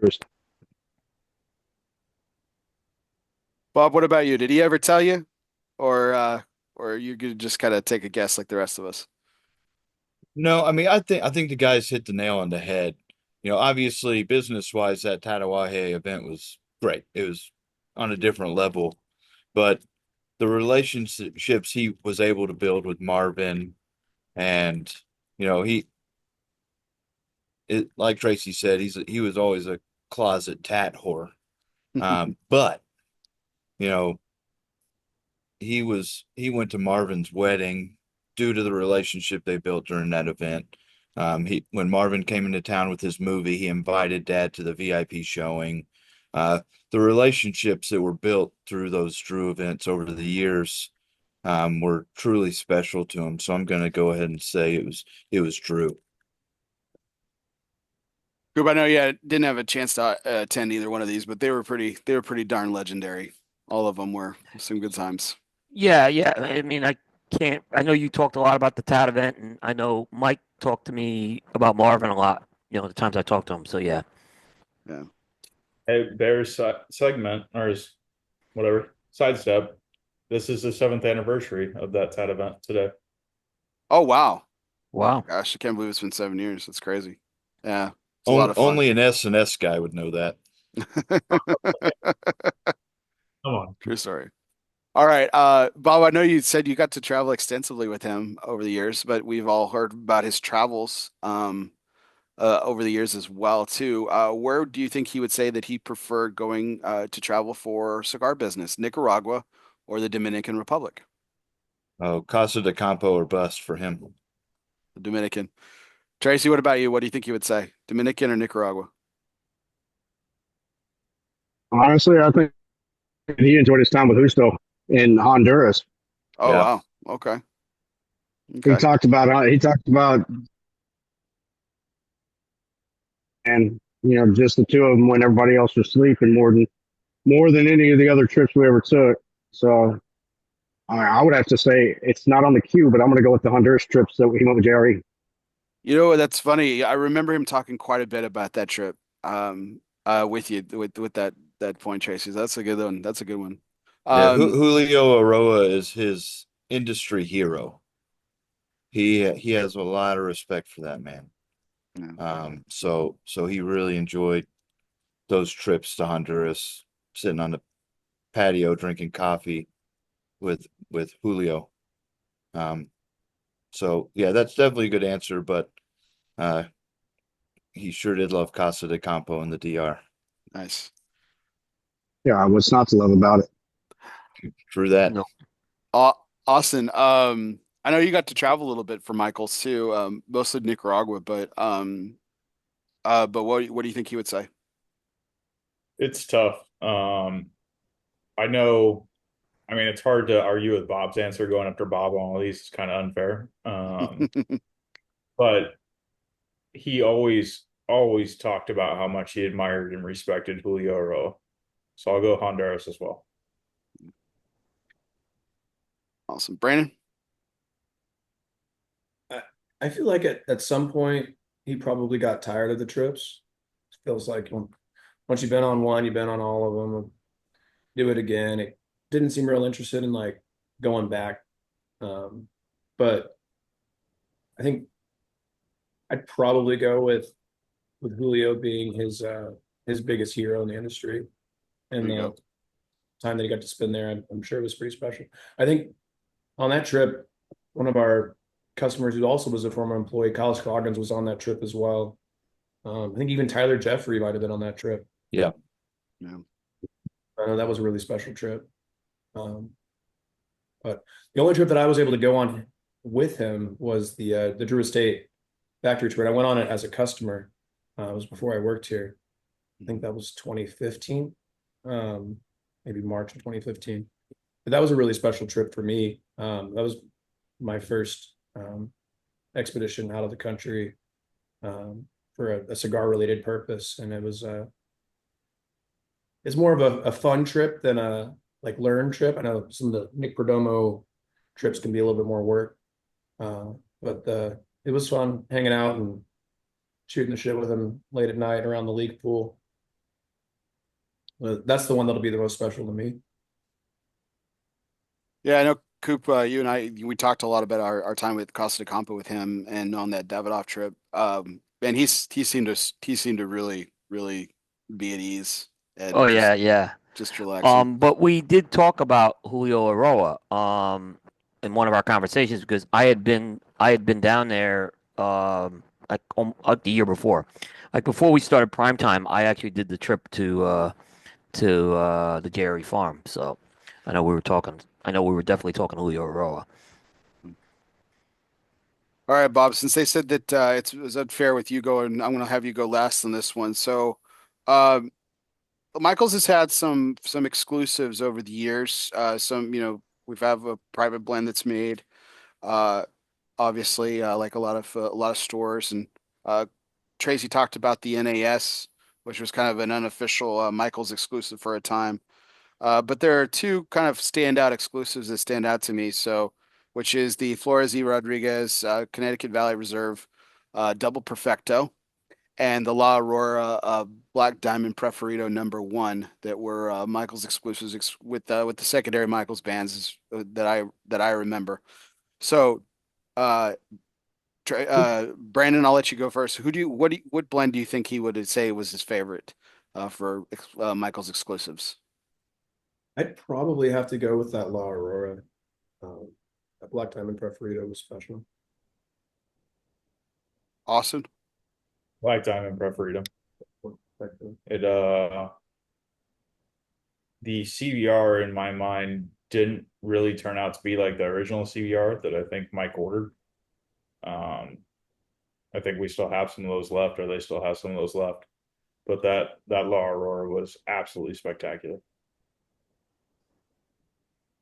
Tracy, The what do you La think? Aurora. You would say the La Aurora. Yeah. Coop? That's what first made me hear of Michael's was that La Aurora. And that was an amazing, that was just an amazing cigar, and I just thought it was great interpretation. So, I would have to say the La Aurora.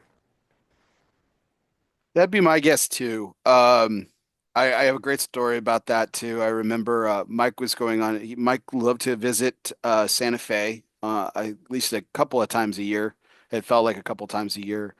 Or at least he started. I think feel like he started going a little bit more often later on and everything. But I remember he was heading out to Santa Fe, and he had me get a box for him before he left. And his comment to me was in the Mike sort of way was, well, since you aren't selling any of these, I'll just go ahead and take a box. So of course I took that as a personal challenge, and I remember bragging to Tracy at the end of my shift that I had sold after he had said that comment to me, I had sold about two and a half more boxes worth to customers. He's like, well, he certainly got your ass moving on it, didn't he? So I love that cigar personally. And I think it would be Mike's choice. So Bob, did he ever tell you what his favorite one was? He didn't, but I can't really argue with any of y'all's reasoning.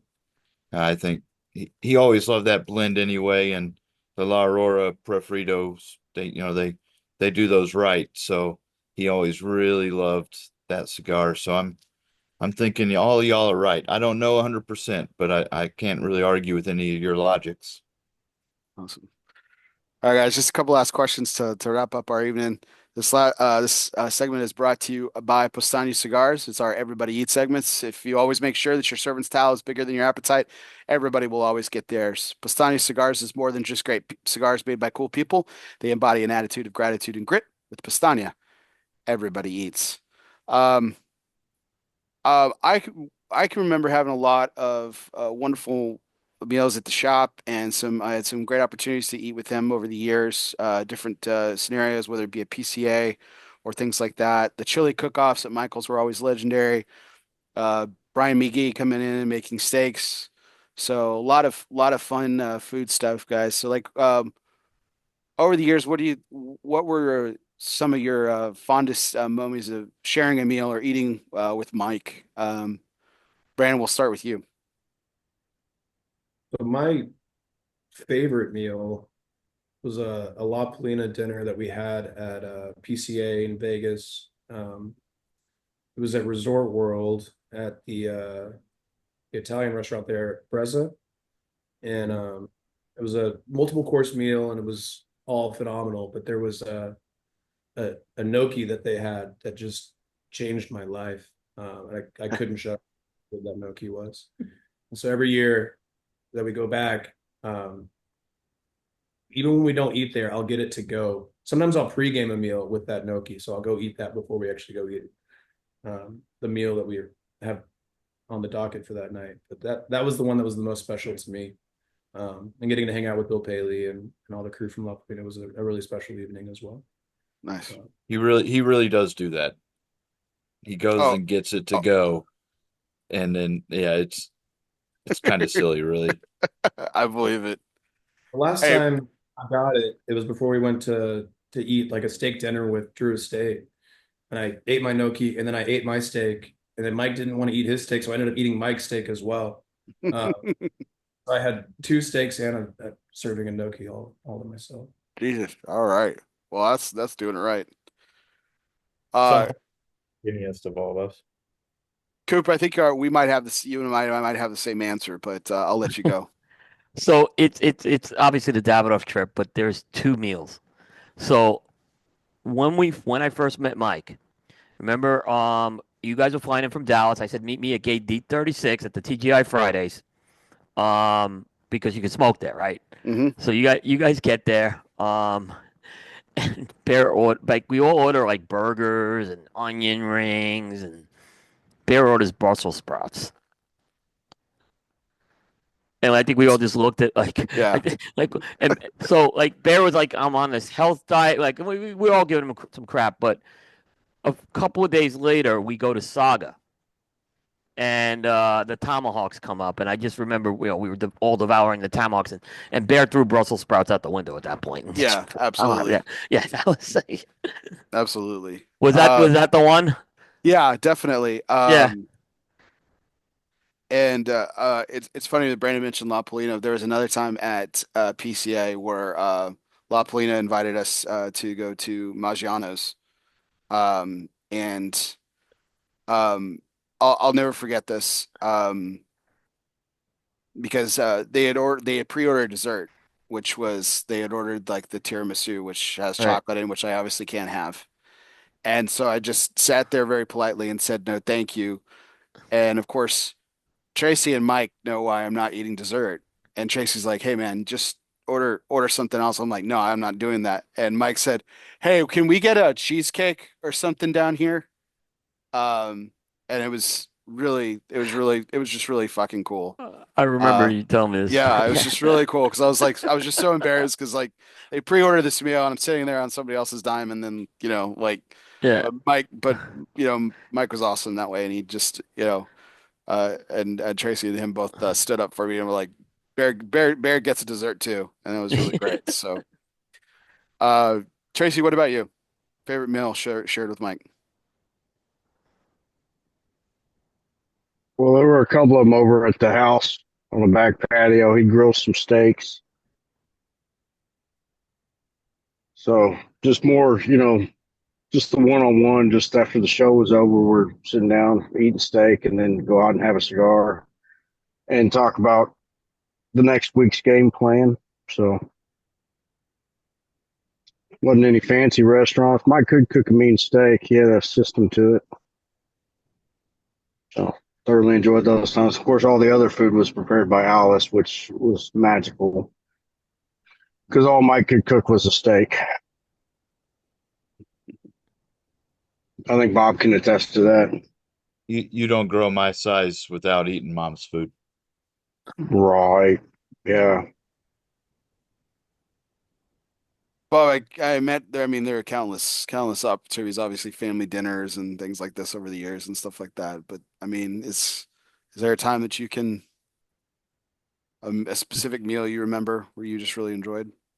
Yeah, I'll try and keep it out of, family since I had a lot of meals with him. But uh, maybe the most fun, we went on a La Aurora trip years ago, and there was some kind of national holiday or something going on. So the factory there was nobody there.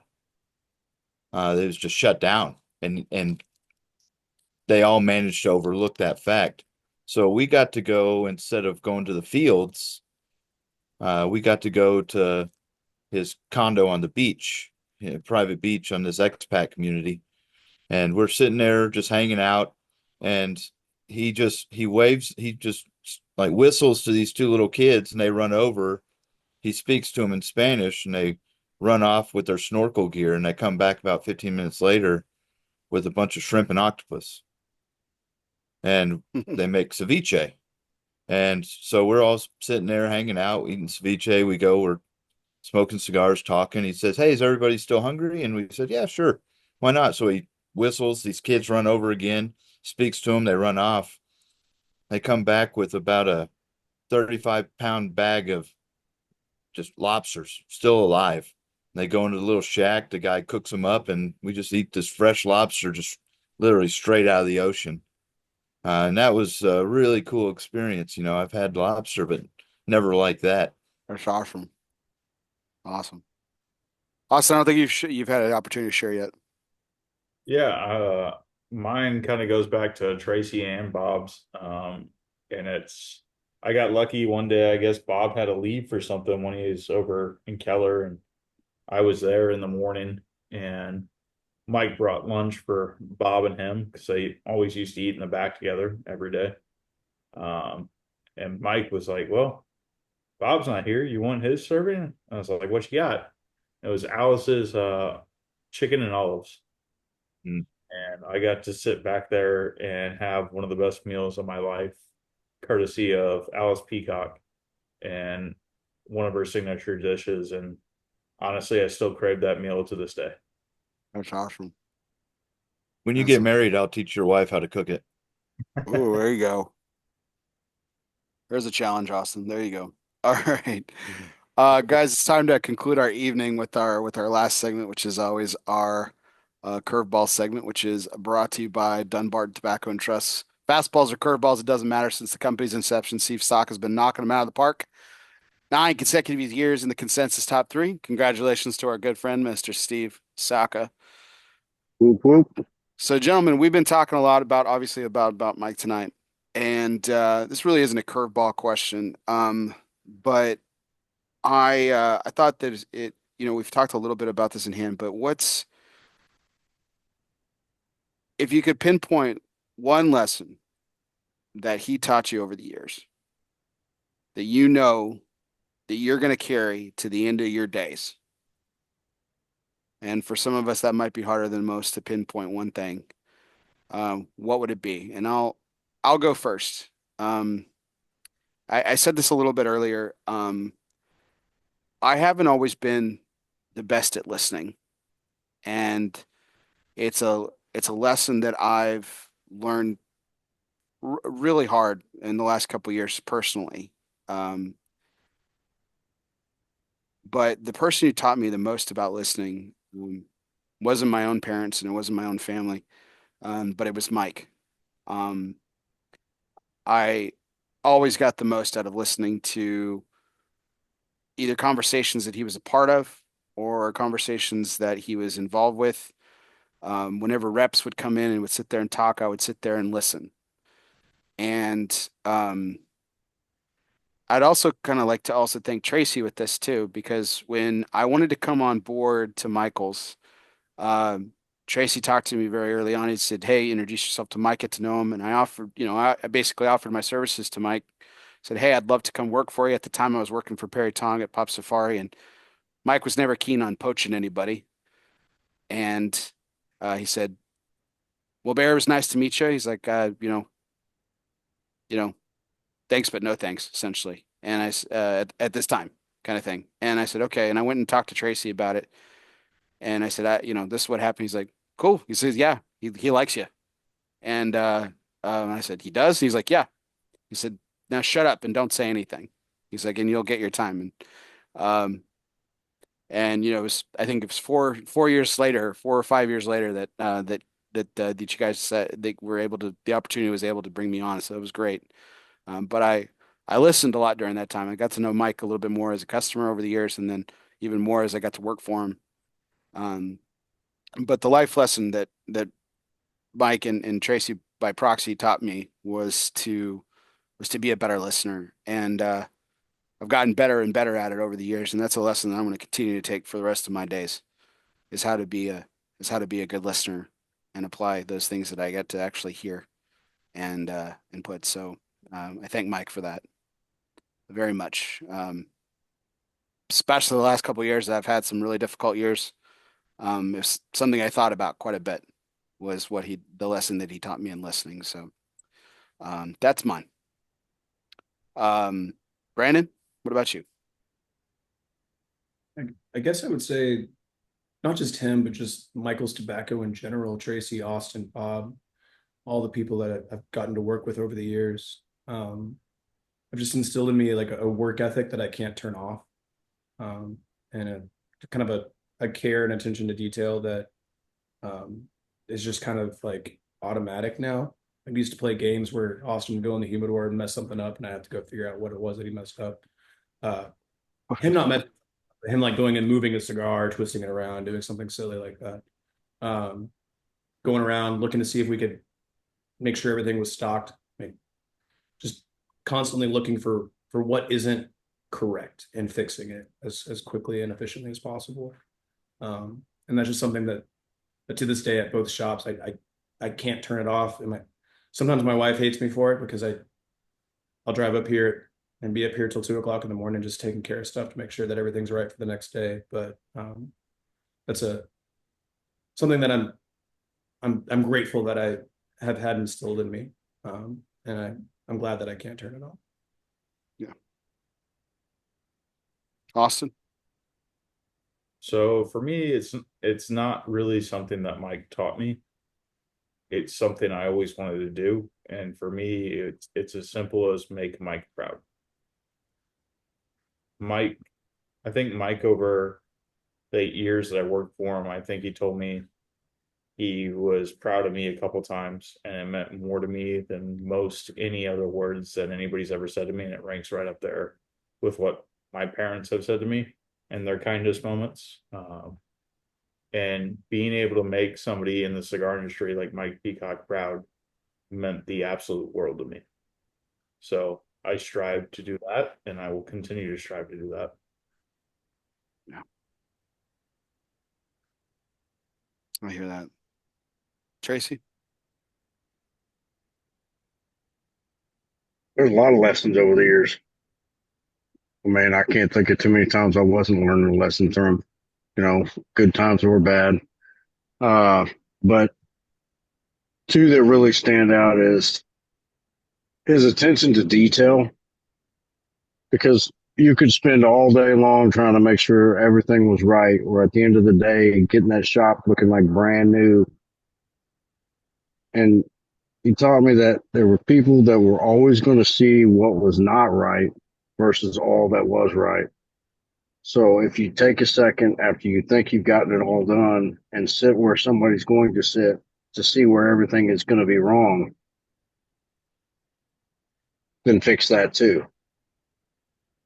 And, you know, because a lot of people are geared to see what's wrong in a room, see what's off, see what's different, whether it be a cap of a cigar that got missed during sweeping the floors, or, you know, somebody's cigar band rolled under the couch, or, you know, little things like that. Nothing huge, but the little details were the things that really mattered. And the second most important thing was, you know, as a salesman, you always wanted to be nice. So don't be an asshole. Show interest in what you're selling and what they're wanting to buy. And don't ever be afraid to ask for the sale. So you close. And those were valuable lessons that he taught to a lot of people that were always, you know, the simple things that you would think would be a part of every day, especially if you're a salesman. Oh, and you're not a sales guy if you don't have a pen. So always have a pen on you. So those are things that probably be the up there for me. You know, there's again, I could talk all night of the lessons that I learned, but when it's pertinent about business, those would be the things. You know, everything else, if you focus on the bottom line, it's not going to happen. You know, focus on the people and it'll happen. So customer service was always something that we were big on, customer education, but really it was just get to know the people so you knew what they were wanting when they came in, so that way you could maximize your time with them. Absolutely. Coop? You know, I'll keep it real simple. Lead by example. You know, and I think he led by example. I've seen it, you know, directly interacting with him, and just from talking to other people in the industry there. So that would be something that I would definitely take away, and can kind of learn and build on. Bob, would you honor us and close us out? Yeah, I'll give you one from growing up, something that got me grounded a bunch of times, and I'll give you one from the shop. The growing up one was, don't do it tomorrow if you can do it today. I get it from my mother, but we're both procrastinators, and let's just say it got me in some trouble growing up. The one for the shop, though, was, you know, always be with the customers.